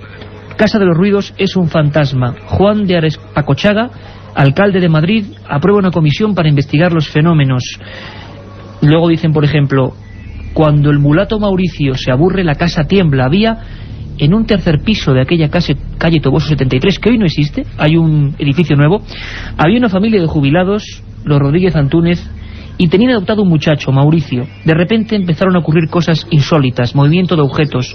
La policía fue testigo, y fue testigo un periodista, un compañero periodista de sucesos de Diario 16, Francisco Pérez Avellán, que se encontraba con un suceso apasionante al que dedicó más de 15 reportajes. Y él vivió los sucesos. Tenemos aquí los documentos, las fotografías en blanco y negro, las portadas. Y vamos a saludar a Paco Pérez Avellán. Francisco, buenas noches. Hola, encantado de saludar a todo el mundo. Paco, ¿cómo fue este caso? ¿Qué es esta imagen? Cuéntanoslo tú, porque lo vas a hacer mejor que nadie, porque lo viviste. ¿Qué es esto de vecinos de una barriada bastante humilde de Madrid que se negaban a entrar en sus casas? Algo muy misterioso, verdaderamente todo el edificio se conmovía, parecía un pequeño terremoto. Eran misteriosos ruidos que iban y venían, se producían en cualquier momento del día o de la noche. La gente que lo vivía muy de cerca acabó atemorizada. Eran los comienzos del periódico Diario 16 y allí desfiló una auténtica, yo diría, representación de sabios y expertos en todo lo que podemos llamar fenómenos paranormales, esotéricos, sin que nadie pudiera ofrecer una solución. Lo cierto es que había un adolescente en uno de los pisos, un chico de raza negra llamado Mauricio, que parece ser que tenía problemas psicológicos, problemas de relación, y cuando esta persona, por lo que fuera, entraba en algún tipo de crisis, coincidía con estos ruidos que hacían conmover, yo diría que la estructura del edificio. Tuvimos la suerte, los reporteros destacados, en contemplar directamente aquellos fenómenos que, aunque ha pasado mucho tiempo, no se han llegado a esclarecer en su totalidad. ¿Enseguida empezasteis a sospechar de él, o al principio los periodistas que dedicasteis varias portadas al asunto no sabíais de qué se trataba? No, en absoluto, no teníamos ni idea. No, lo que pasa es que realmente en aquel piso ocupado por los jubilados, que tenían adoptado al chico, al muchacho, al tal Mauricio, pues se producían de forma muy especial este tipo de fenómenos, y entonces de alguna manera la investigación fue concentrándose poco a poco en aquel espacio, porque además mientras estaba el chico allí presente y los padres adoptivos, de pronto, de vez en cuando, se tenía conciencia de lo que estaba ocurriendo, de los golpes en las paredes, de las vibraciones que, como digo, se notaban en todo el edificio. La Casa de los Ruidos no era simplemente un titular periodístico, era una realidad agobiante que asombraba a quien tenía conocimiento de ella, que fue titular en los merecidamente, y que verdaderamente cuando este muchacho recibió una atención médica y empezaron a preocuparse de él, los ruidos fueron paulatinamente descendiendo hasta llegar a desaparecer en su totalidad. Aquello a mí me hizo pensar verdaderamente que pueden producirse determinado tipo de elementos, de demostraciones físicas que parten de una situación agobiante, de una mente atormentada. Curiosamente es uno de los primeros casos, Francisco, en el que la propia policía, a través de Antonio García, uno de los comisarios de Carabanchel, interviene. La Alcaldía de Madrid quiso hacer unos informes. Al final fue uno de los primeros casos con investigación, entre comillas, oficial. ¿Tú llegaste a sentir esos golpes, Francisco? Sí, yo estuve presente en una de las demostraciones, una de las manifestaciones, y verdaderamente pasé un rato angustioso. No sabíamos a qué podía deberse. Parecía que alguien estuviera golpeando las paredes, pero yo puedo decir que el chico de raza negra, Mauricio, estaba en la misma habitación en la que nos encontrábamos los periodistas, los reporteros, los fotógrafos, y él no estaba golpeando ni las paredes, ni los muros, ni hacía ningún tipo de movimiento físico. Y Francisco Pérez Avellán es el prototipo de periodista de sucesos, lo decimos con todo el orgullo porque también nos sentimos de esa raza, quizá un poco distinta, pero que desde luego vive el periodismo a flor de piel, y nos emociona, Francisco, ver estos reportajes, de verdad, con estos titulares, y que bueno, que estaba ahí el fenómeno, y como siempre, con el mismo misterio que vino, desapareció. Maestro Francisco Pérez Avellán, un abrazo muy fuerte. Ha sido un placer dar testimonio, gracias. Gracias.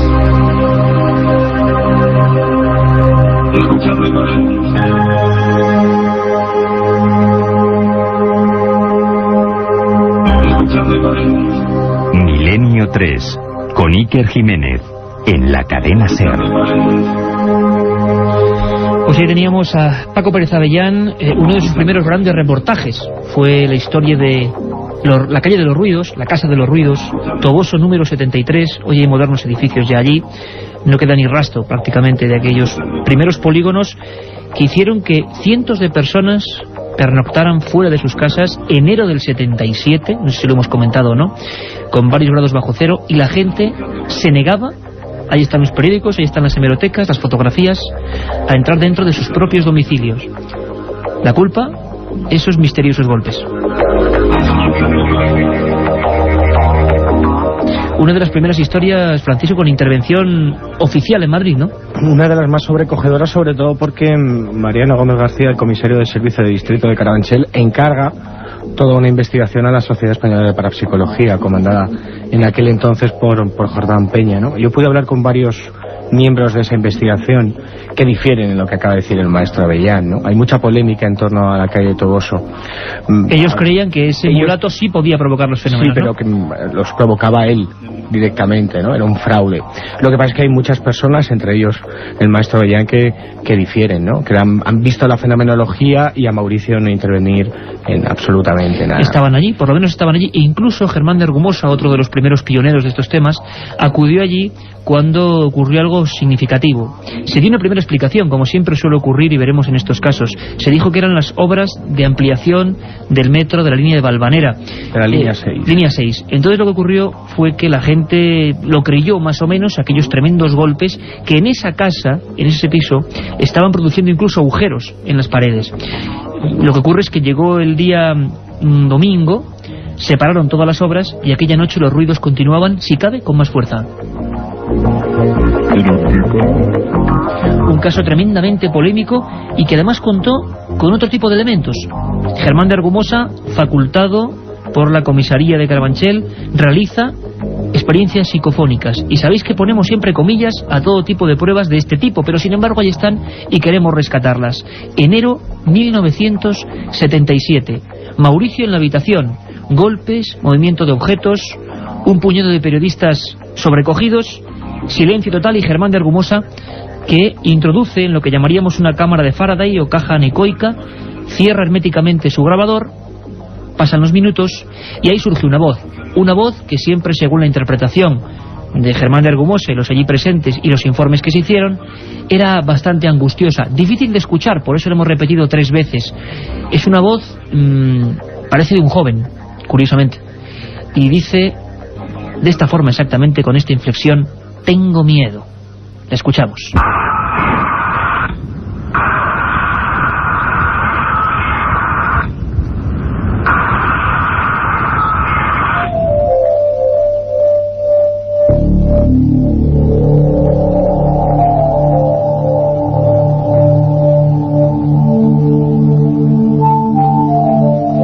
Ahí estaba esa voz, casi imperceptible, pero que yo espero que ustedes, que vosotros, en el coche, quizá tomando el fresco en algún lugar cerca del sitio de vacaciones donde estéis ahora disfrutando, en vuestro domicilio, donde sea, hayáis podido escuchar perfectamente esa especie de lamento que vamos a repetir.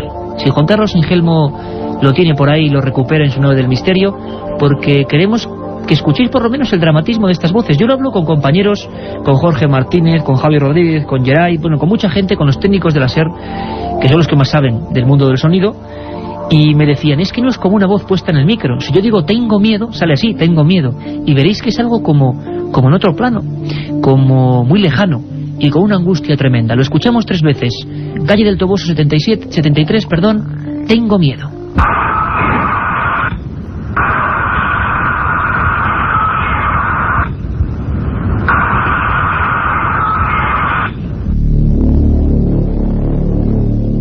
Y como decimos, en casas como estas no solo hay personas que son sus inquilinos, sino por ejemplo la policía, intervenciones directamente policiales.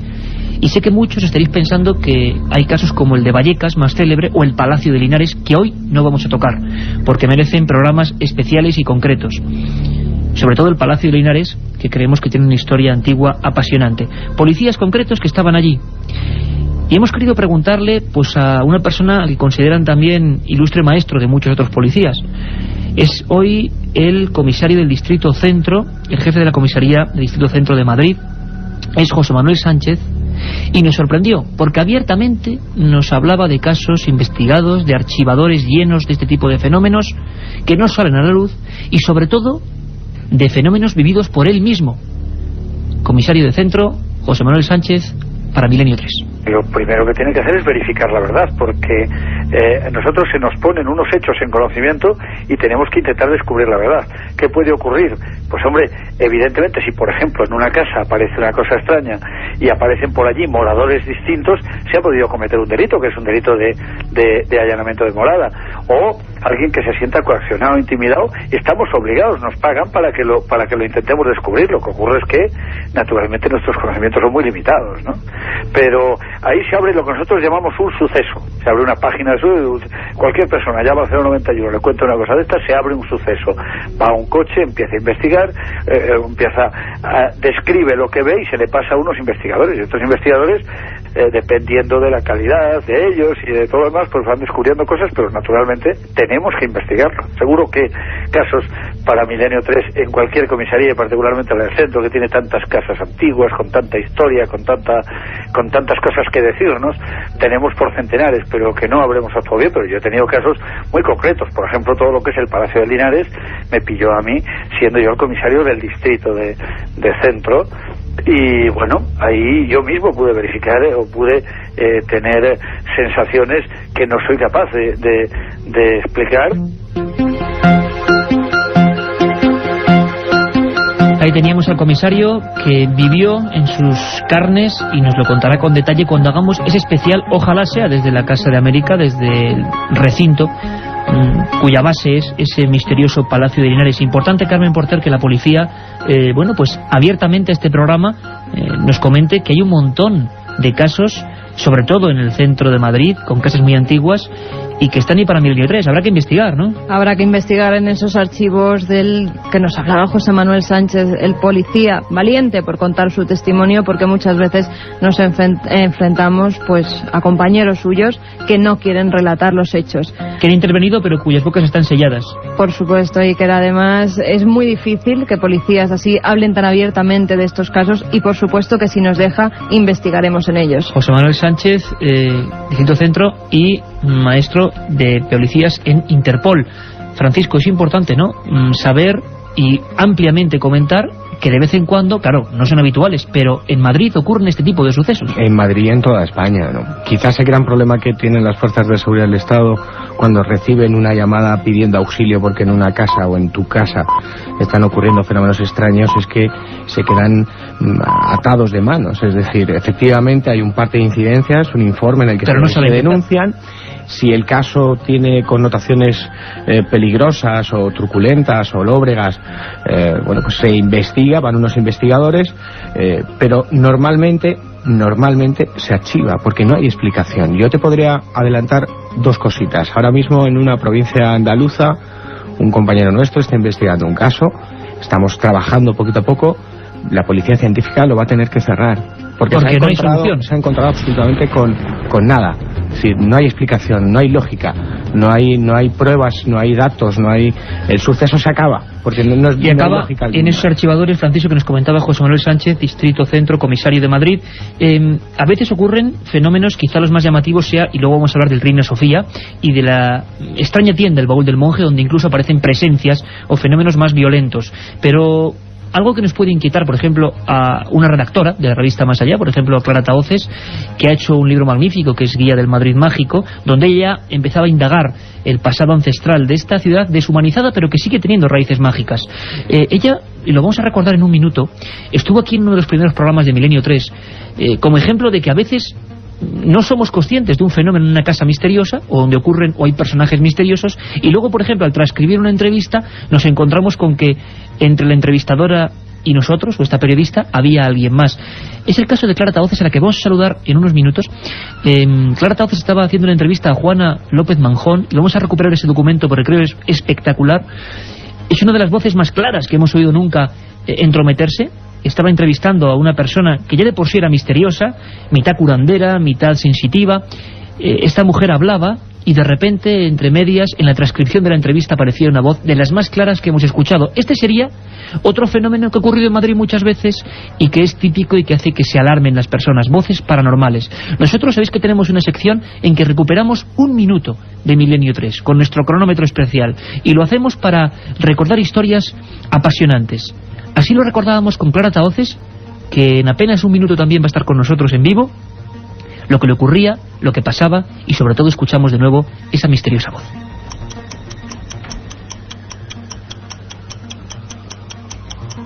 En esta situación de evidencia, ella le están recompensando por no cobrar, y que esto hace que ella haya podido escribir 7 libros.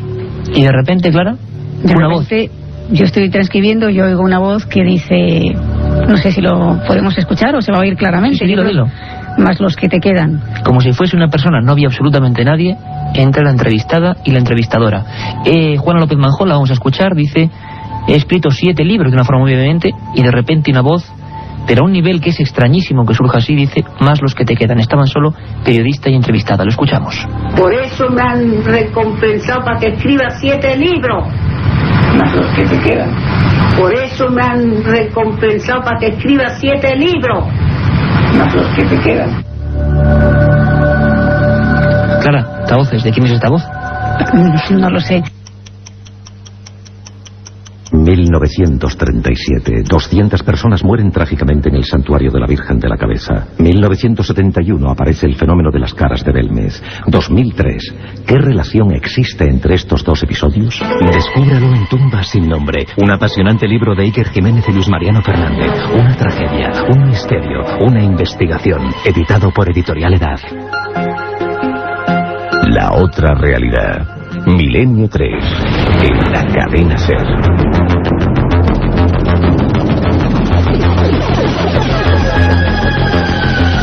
Una voz no apta para cardíacos. Y tenemos en Tenerife, en un lugar paradisíaco, a nuestra compañera y amiga Clara Altavoces. Clara, buenas noches. Hola, buenas noches a todos. ¿Qué tal? Menudos recuerdos, ¿no? Bueno, sí, estaba escuchando yo también lo que habéis emitido. Efectivamente, fue hace, pues bueno, casi el comienzo del programa, ¿no? Cuando empezó la andadura de Milenio 3. Y bueno, pues sí, me he acordado del caso otra vez. Y eso no se olvida nunca, ¿verdad, Clara? Pues no, la verdad es que cuando te pasa alguna cosa de este estilo, pues se te queda bastante grabada. Y bueno, la verdad es que no suelen pasar con mucha frecuencia, con lo cual viene un poco a reconciliarte, porque a veces pues se investigan casos que no tienen, digamos, un peso específico de cara desde el punto de vista paranormal, ¿no? Y cuando sin buscarlo pues te encuentras con este tipo de historias, pues claro, evidentemente te viene a reconfirmar que bueno, pues estás investigando algo, estás estudiando algo que está ahí, ¿no? Que a veces se nos olvida un poco. Qué bonita frase, reconciliarnos con el misterio, porque lo que la gente no sabe es que la mayoría de casos que investigamos pues realmente acaban luego en nada, es decir, hay fenómenos completamente explicables. Clara, tú estuviste en los primeros grupos de investigación, años 80, indagando historias en Madrid, hiciste ese libro, Guía del Madrid Mágico, que editó Martínez Roca, te has pateado unas cuantas casas encantadas en Madrid. A mí me gustaría preguntarte una cosa que sé que tiene difícil respuesta, pero es que nos llegan, y repito que están abiertas las líneas, milenio3@cadenaser.com, nos llegan cientos de personas que tienen o que sufren estos fenómenos en su casa, no saben a quién acudir, está el peligro de los supuestos videntes, limpiadores de casas, que al final lo que limpian es el dinero la mayoría de las veces. Clara, ¿qué hay que hacer cuando uno en su casa, o tú que has comprobado que es lo más viable, qué hay que hacer cuando uno en su casa sufre este tipo de fenómenos? Bueno, yo en este sentido, pues desde el punto de vista del investigador, pues tendría que decir que me encantaría que esas personas acudieran a investigadores, ¿no? Porque es la forma de conocer los casos.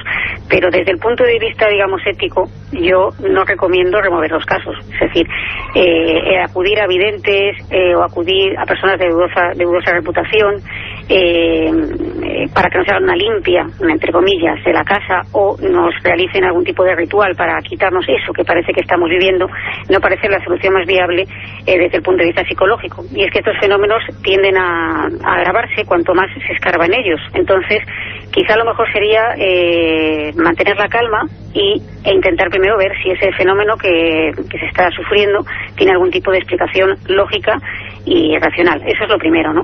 Y sobre todo que intentar quitarle importancia al tema. Si los fenómenos, porque a veces pasa, ¿no?, son demasiado violentos o demasiado espectaculares como para que tengan una causa natural, entonces ya sí que a lo mejor habría que acudir a una persona especializada, y no me refiero a videntes en este caso, sino a personas pues que se dedican un poco a investigar este tipo de fenómenos para que intenten aportar algún tipo de información que no necesariamente tiene que ser la investigación en sí, sino una indicación de qué puede ser esto que se está viviendo, para tratar, pues evidentemente, de quitarlo, porque la persona que lo sufre no quiere tener eso en su casa normalmente. Hay casos que han acabado dramáticamente. Recordábamos la historia de la niña de Vallecas. Tú en Madrid has cubierto periodísticamente algunas historias.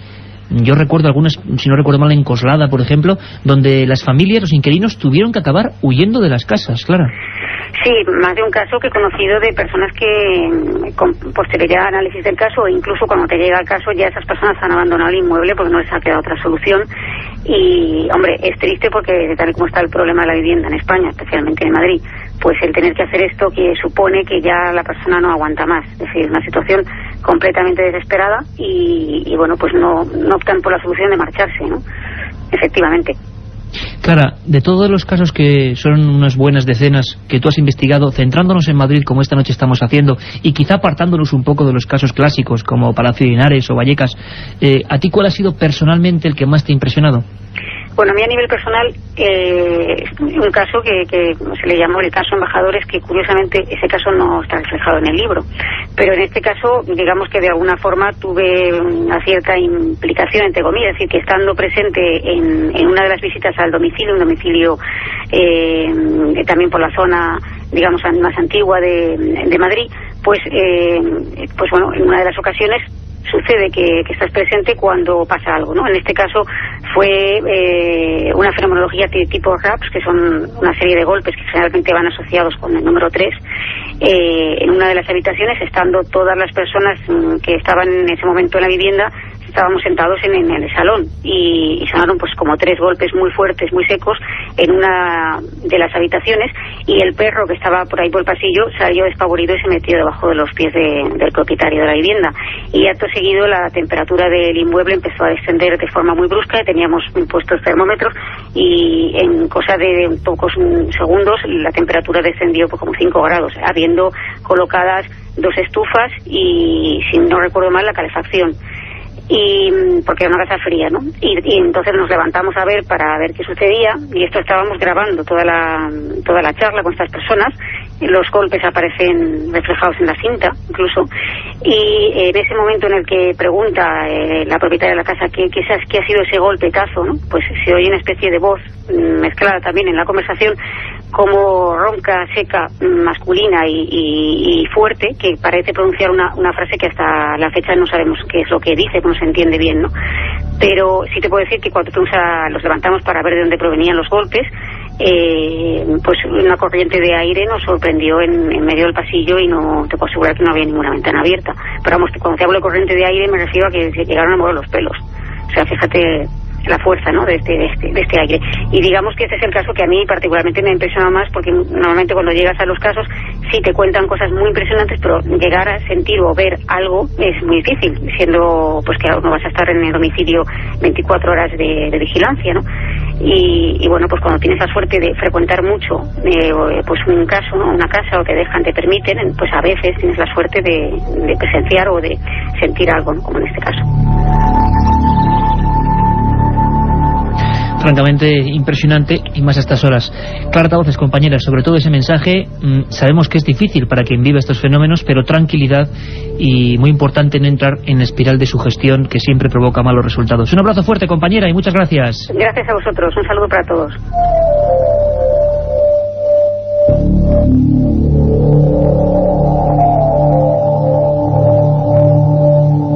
Un viaje en busca del misterio. Milenio 3, en la SER.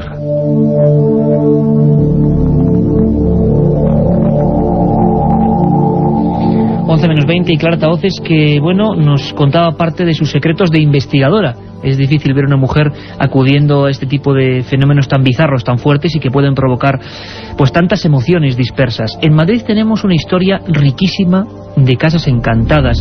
Por supuestísimo que en diferentes épocas eran diferentes las causas. Se hablaba de duendes, de fantasmas, de venganzas. Luego todo se va perfeccionando. La ciencia también tiene mucho que ver. Se habla de psicofonías, de poltergeist, pero el fenómeno parece seguir siendo el mismo del que hablaba Plinio el Viejo, el mismo del que hay crónicas en la Edad Media. Carmen Porter, en Madrid hemos hecho una pequeña labor de indagación. Tenemos 4 puntos, y estamos dejando, decimos, de lado algunos casos clásicos, 4 puntos claves. Vamos a recordarlos. Por ejemplo, si hablamos de casa encantada en Madrid, clásica donde las haya, y quizá la primera, está aquí al lado. Es que está aquí al lado, Carmen, en la calle del Barquillo, la casa de las 7 chimeneas. Efectivamente, Iker, esta casa fue construida en el siglo XVI. Hoy en día allí se alza el Ministerio de Cultura. La gente decía ver el fantasma de una mujer que se creía era doña Elena, hija de un montero del rey Felipe II. Cuenta la tradición que el padre de la joven ordenó construir la casa para que viviera su hija. Esta se casó con el capitán Zapata, el cual a los pocos días de su boda se tuvo que marchar a la batalla de San Quintín, donde falleció. La joven viuda a los pocos días también fue hallada muerta en su alcoba. Al parecer había sido asesinada, Iker. Su cadáver, esto es lo más extraño, desapareció misteriosamente. Su padre no pudo asumir la muerte de Elena y a los pocos días se ahorcó en una de las vigas de la casona. Varios años después los vecinos aseguraban que una figura femenina vestida con ropajes blancos y con una antorcha en la mano se paseaba por los tejados de la casa de las 7 chimeneas, se ponía de rodillas dándose golpes en el pecho y a los pocos segundos desaparecía. Ya en el siglo XIX, con motivo de unas obras que se estaban realizando en el inmueble, los trabajadores hallaron en los sótanos el esqueleto de una mujer y a su lado varias monedas del siglo XVI. Recordemos, Iker, la época en que esta señora, Elena, desaparece, es asesinada. Y ya en 1960 son descubiertos otros restos humanos, en este caso se trataba de un hombre. Parece una conexión directa, restos humanos, fenómenos posteriormente a nivel misterioso, a nivel poltergeist. Tenemos también en el Palacio Real noticias en la prensa en la época, en 1658. Efectivamente, en esa época muchas personas son testigos de los fuertes golpes y voces que salen desde la capilla y se van extendiendo por el resto de las estancias. Sobre todo, decían que esos golpes, esos gritos, se concentraban en la torre del despacho del rey y en la torre del reloj. La Gaceta en marzo de 1658. Y hubo una casa en pleno Madrid que la llamaron Casa del Duende. Efectivamente, la Casa del Duende, un 2 de noviembre hacia el año 1700, en la calle del Conde Duque, esquina con la del Duque de Liria, los vecinos decían que había una casa habitada por duendes. La casa era propiedad del duque don Nicolás María de Guzmán. Tras su muerte pasan muchos años hasta que es de nuevo habitada. En la planta baja se establece una taberna y en el segundo piso la casa de la dueña. Observan a un hombre muy bajito y barbudo que delante de sus ojos se esfuma. Hay que decir que en esa taberna se reunían a jugar a las cartas, no tenía muy buen nombre, y son decenas las personas que son testigos de estos duendes que en algunas de las ocasiones iban armados con látigos y garrotes y atacaban a los jugadores. Más tarde la vivienda... Por ejemplo, legendario, ¿no?, del Madrid más bizarro, sin duda alguna. Más tarde la vivienda es adquirida por una señora de la nobleza, Rosario de Vargas, que ve 3 de estos pequeños seres y sale huyendo de la vivienda. También el canónigo Melchor de Avellaneda, que no creía en leyendas, habitó el lugar y al poco tiempo lo tuvo que abandonar. Incluso el Santo Oficio tiene que intervenir, abre un proceso y decide exorcizar la vivienda. Pero los vecinos no quedaron contentos con esto porque decía que seguían oyendo extraños ruidos y viendo extraños seres. ¿Y que deciden? Quemar el inmueble y así destruirlo. Elementos legendarios, elementos que están ahí entre la ficción y la realidad de un Madrid distinto por completo. Y hay un edificio importante, un enclave desde luego básico para el arte y la cultura, que es el Museo Reina Sofía. Francisco, sería hilar el pasado con el presente. Parece que en 1995, en obras de remodelación, sale a la luz, creo que es Diario 16 de nuevo, el que habla de fantasmas en el Reina Sofía. Y lo que parece cosa de leyenda, cosa de cuentos de duendes, se va convirtiendo poco a poco, por lo menos, en hechos casi probados, ¿no? Probados por investigadores y probados por guardias jurados. Hombre, un apunte a Carmen. Tú fíjate qué curioso que en Madrid se funda la primera sociedad de investigaciones metapsíquicas en 1920, de la mano del conde Jimeno y el marqués de Santa Clara. Y personas interesadas en la investigación de estos hechos. Desde principios de siglo. En Madrid, antes que en ningún otro lugar en España. Bueno, ten en cuenta que desde 1860-70 en toda España circulaban ya las teorías espíritas de Allan Kardec. De hecho, en 1860 el obispo de Barcelona... Allan Kardec, uno de los supuestos padres de esta doctrina del espiritismo. Y los fenómenos extraños, hace una quema de libros pública, pero para que veas lo que son las cosas. Ya desde 1920, principios del siglo XX, se investigaban. Había intelectuales de la época relacionadas con las letras y con las ciencias que buscaban una explicación a estos duendes, entre comillas. Y Reina Sofía, año 95, vamos a ver documentos importantes, investigadores que estuvieron ahí dentro y lo pasaron muy mal, pero incluso hay crónicas, Francisco, casi hilando con lo que decía Carmen, crónicas de ese siglo XVII, que parece que fue muy activo, no solo fue el siglo de oro, sino fue también siglo de oro para los fantasmas madrileños, desde luego. Se habla en una publicación que tú lo vas a comentar, y léenos esa pequeña crónica, porque se centraba en este lugar donde luego en el 95 hay fenómenos extraños que ahora vamos a escuchar. Los fantasmas del Reina Sofía salen a la luz pública o cobran fama el 21 de abril de 1995, cuando el reportero Álvaro Gariño, el redactor del Diario 16, hace una crónica fantástica que la titula Los fantasmas del Reina Sofía, ¿no? Y en ella cuenta como un grupo de investigadores paranormales, que es el grupo EPTA, que dirige el sacerdote Padre Pilón, y donde están Sol Blanco Soler y Paloma Navarrete, pasan diferentes noches autorizados por José Guirao, que era el vicepresidente del centro, para que investigue una serie de fenómenos extraños que y ahora escucharemos a Sol Blanco Soler, que estuvo allí, que están viviendo, toda clase de sucesos insólitos. Pero la historia del Reina Sofía viene de atrás, viene incluso de cuando era la dependencia o albergaba el hospital del antiguo San Carlos. Allí periódicos ya dejan constancia, como la Ilustración Española Americana, de lo siguiente, y te lo leo brevemente.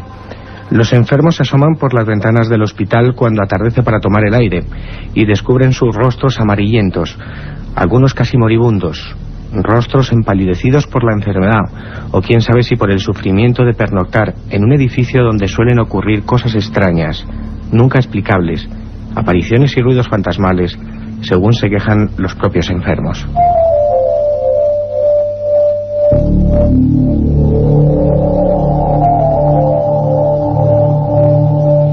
Y la investigación, como decía Francisco, enlaza ese misterio antiguo con la modernidad de los años 90. Algo ocurre, una exclusiva periodística, parece que hay personas que incluso han puesto sobre la mesa informes psiquiátricos muy complejos debido a la angustia que estaban pasando por hacer la guardia en aquellos pasillos del Reina Sofía. Uno de los investigadores que estuvo allí y el primero que recibió esos informes es Ángel del Río, compañero de labores informativas en la cadena COPE y en el diario El Mundo, y que se metió a fondo en esta historia, tan es así que acabó haciendo un libro, Casas Encantadas en Madrid, y nos explica de esta forma, rotundamente, cómo le llega esa vigilante, concretamente una chica, que parece que está muy afectada porque está viendo cosas extrañas en aquel lugar, en el Reina Sofía. Yo recuerdo que un día vino a visitarme a la radio una chica que dice que trabajaba en el Centro de Arte de Reina Sofía y que era víctima de los fantasmas, que sufría fuertes depresiones, que se encontraba muy mal, incluso había pedido el traslado al ministerio, a otro centro de la administración, porque era imposible poder vivir ahí. Tenía certificados médicos de cosas extrañas, de situaciones realmente dramáticas que le ocurrían, de una enfermedad, yo creo que psíquica importante, que le había llevado incluso a intentar suicidarse en un par de ocasiones. Ella se quejaba porque la administración se negaba a admitir esta serie de fenómenos que ella sufría, porque eran fenómenos paranormales, no estaban certificados médicamente, pero sí que estaba en tratamiento psiquiátrico. Yo no volví a saber de ella y luego me enteré que había varios trabajadores que coincidían en estas apreciaciones. Bueno, el Centro de Arte de Reina Sofía, como saben todos los madrileños, incluso fuera de Madrid, fue el antiguo hospital, el hospital provincial. Se produjeron en otras épocas enterramientos en ese centro, incluso cuando se procedió a la remodelación para convertirlo en el Centro de Arte de Reina Sofía, pues aparecieron algunos restos humanos propios de los enterramientos que se habían producido. De nuevo esa constante que parece algo que persigue a determinados lugares, hechos luctuosos, y yo recuerdo ahora la calle Antonio Grillo número 3, hablábamos ahí con Salvador Ortega de la Policía Científica, donde varios crímenes siempre centrados en una misma habitación durante diversas épocas y luego fenómenos extraños. Hechos luctuosos parece que son la antesala en algunas ocasiones de este tipo de fenómenos. Sol Blanco Soler era, como comentaba Francisco Contreras, una de las integrantes de aquel equipo de investigación del Padre Pilón, al que fue concedido un permiso, o quienes fueron con ciertas acreditaciones, para pasar una serie de noches. Hablaban, y nos hablaba Sol, de ascensores que sin el flujo eléctrico incluso se pusieron en marcha, y además ellos acudían con bastante escepticismo tras recibir las quejas de estos guardias jurados y digamos un poco la angustia general. Pero lo que sí les dejó helados fue algunas descripciones concretas del resto de vigilantes. Los vigilantes, que además son, y mandamos un saludo a todo ese gremio que sabemos que nos escuchan, son a veces los primeros testigos de este tipo de fenómenos porque están de noche ahí, en esos lugares solitarios. Escuchadme atentamente porque es impactante lo que tuvo que recoger esa comisión, esa investigación de Sol Blanco Soler y del equipo EPTA, y los documentos y testimonios que pudieron ellos grabar. Testimonios que hablan de visiones, ya no golpes y sonidos, sino visiones de figuras en aquellos pasillos. Lo escuchamos. En una segunda vez que estuvimos, en el 95, fue porque algunos vigilantes, cuando recorrían esos enormes, avenidas, o llámalas como quieras, ¿no?, o claustros, ¿no?, del edificio, pues habían denunciado de que se sentían muy incómodos porque habían veces que habían visto como procesiones de monjas recorrer el edificio.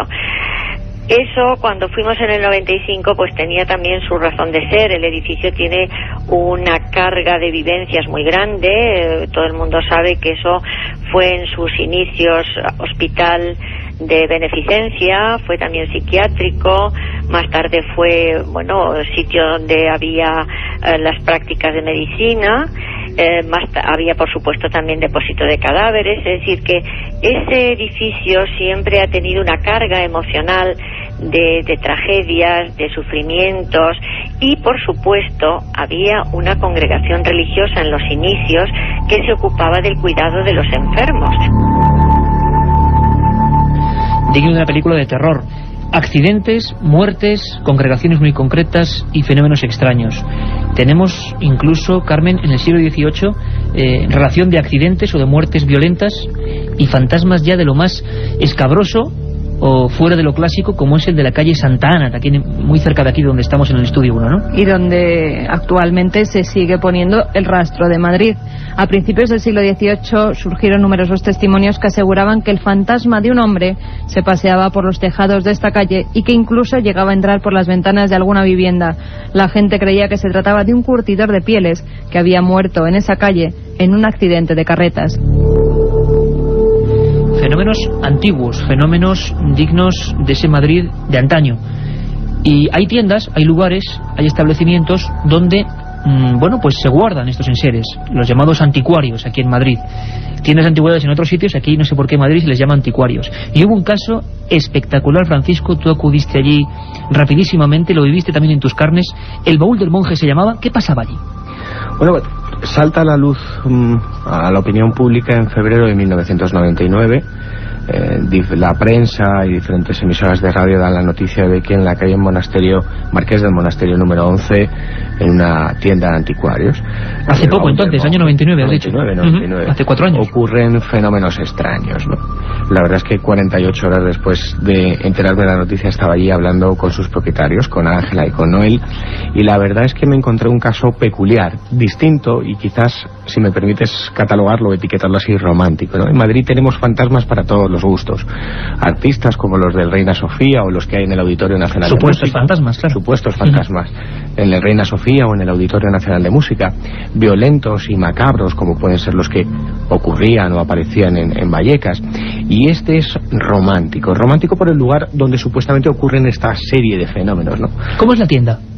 Bueno, la para verdad que nos es hagamos una idea ahora con los documentos. Es muy peculiar, ¿no? Es como un buen anticuario, te encuentras piezas de arte de cualquier época, ¿no? Y te sumerges en una atmósfera histórica que te traslada a otros mundos o a otras etapas de la historia fantástica, ¿no? Uno se queda como soñando, ¿no? En un viaje en el tiempo. Aquel día en que me encontré a Ángela, la verdad es que lo que no me esperaba o lo que no esperaba escuchar era la cantidad de fenomenología extraña que ahí había habido. Había miedo. Mucho miedo y mucho terror, incluso una casuística que no se había dado nunca en Madrid, que se denomina aporte. Y para que vamos a escuchar caídas y apariciones de objetos. Materializaciones de objetos de la nada.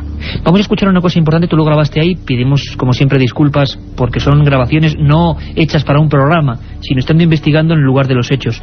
Escuchamos cómo se llamaba la propietaria. Ángela, hablando de los primeros fenómenos, estallidos de vasos, movimientos de objetos que hacen que al final acabaran pidiendo auxilio y a nivel público. Escuchamos este testimonio del baúl del monje. Una de las noches venimos aquí, estábamos a abrir la puerta, oímos ¡cataflam! Y 2 vasos que estaban aquí, de repente aparecen estallados contra una de las cabezas que tenemos antiguas, esas cabezas romanas. Nada más entrar, o sea, fue entrar y ¡plop! Y muchísimo miedo. Ha sido violento porque de repente las cosas, es decir, lo que tiraba, las cosas que se movían, muchísima violencia, se estrellaban. Pero curiosamente nunca nos daba a nosotros, ni siquiera ha roto objetos valiosos que hemos tenido aquí. Es que es curiosísimo. Bueno, por lo menos era considerado, no rompía las piezas más importantes, pero lo que sí hacía era dejar presencias que serían características de estos fenómenos, extraños olores. Escuchad, Ángela, porque la descripción es desagradable y absolutamente gráfica. Desde olor a pelo quemado, dentro de este armario, olor a pelo quemado, es curiosísimo. Otras veces olor a podrido, de una manera espantosa, y al segundo oler a rosas, al segundo. Esto era un cambio de olor radical. Cambios de olores radicales, todo tipo de fenómenos, movimiento de objetos, se concentró todo en aquella tienda? ¿Sospechaban de algo, de alguien? Durante 1 año y medio. Ellos ocuparon ese establecimiento en marzo de 1998. Se hizo público en el 99, pero durante ese año y medio, año más, vivieron todo tipo de fenómenos extraños. Había materializaciones, como decíamos, no solamente de madera, como la hemos escuchado, ¿no?, de esa especie de serrín, sino que aparecían monedas de época, aparecían botones, incluso instrumental médico, de dentista, para ser más exactos. Incluso a los pocos investigadores que estuvimos allí, que en este caso fue el grupo EPTA, el padre Pilón, yo y creo que Jesús Callejo, bueno, nos llegaron a relatar una vivencia única. Ellos tenían una cabeza de carnero, una cabeza de terracota, que delante de los testigos, delante de los propios clientes, se movía de estancia a estancia. Incluso llegaron a tirarla al contenedor y volvió a aparecer en la tienda. Impresionante. Me gustaría poner un documento. Es José Manuel Sánchez, hablábamos del comisario, porque nos dice algo importante de cara al futuro. Comisario del Distrito Centro de Madrid, hay que seguir investigando, hay que seguir indagando. Escuchamos sus palabras. Yo creo que todos los expedientes que hay en la policía, a cualquiera que quiera investigar sobre estas cosas, ahí tenemos que permitir que avance la ciencia y que pues eso, se descubran cosas. Por ejemplo, yo he leído vuestro libro, el de Tumbas sin nombre. Ahí hay una cantidad de cosas que te llaman la atención y que te dices, esto seguro, seguro que aquí hay una realidad que no hemos descubierto. Bueno, pues en lo que los archivos de la policía, en lo que los policías podamos ayudar, estamos moralmente obligados, naturalmente, a colaborar. Comisario Distrito Centro, muchos casos, una realidad que no conocemos, Francisco. Crónicas del mundo del misterio. Recomendamos, por supuesto, ese trabajo magnífico, Casas Encantadas, crónica de un siglo de misterio, Editorial Edad, el archivo del misterio. Hemos intentado simplemente poner pequeños documentos policiales, periodísticos, investigadores, de algo que ocurre en ese otro Madrid al que a veces hay que, abrir las puertas. Espero que hayan disfrutado. Nos escuchamos a las 3 de la madrugada.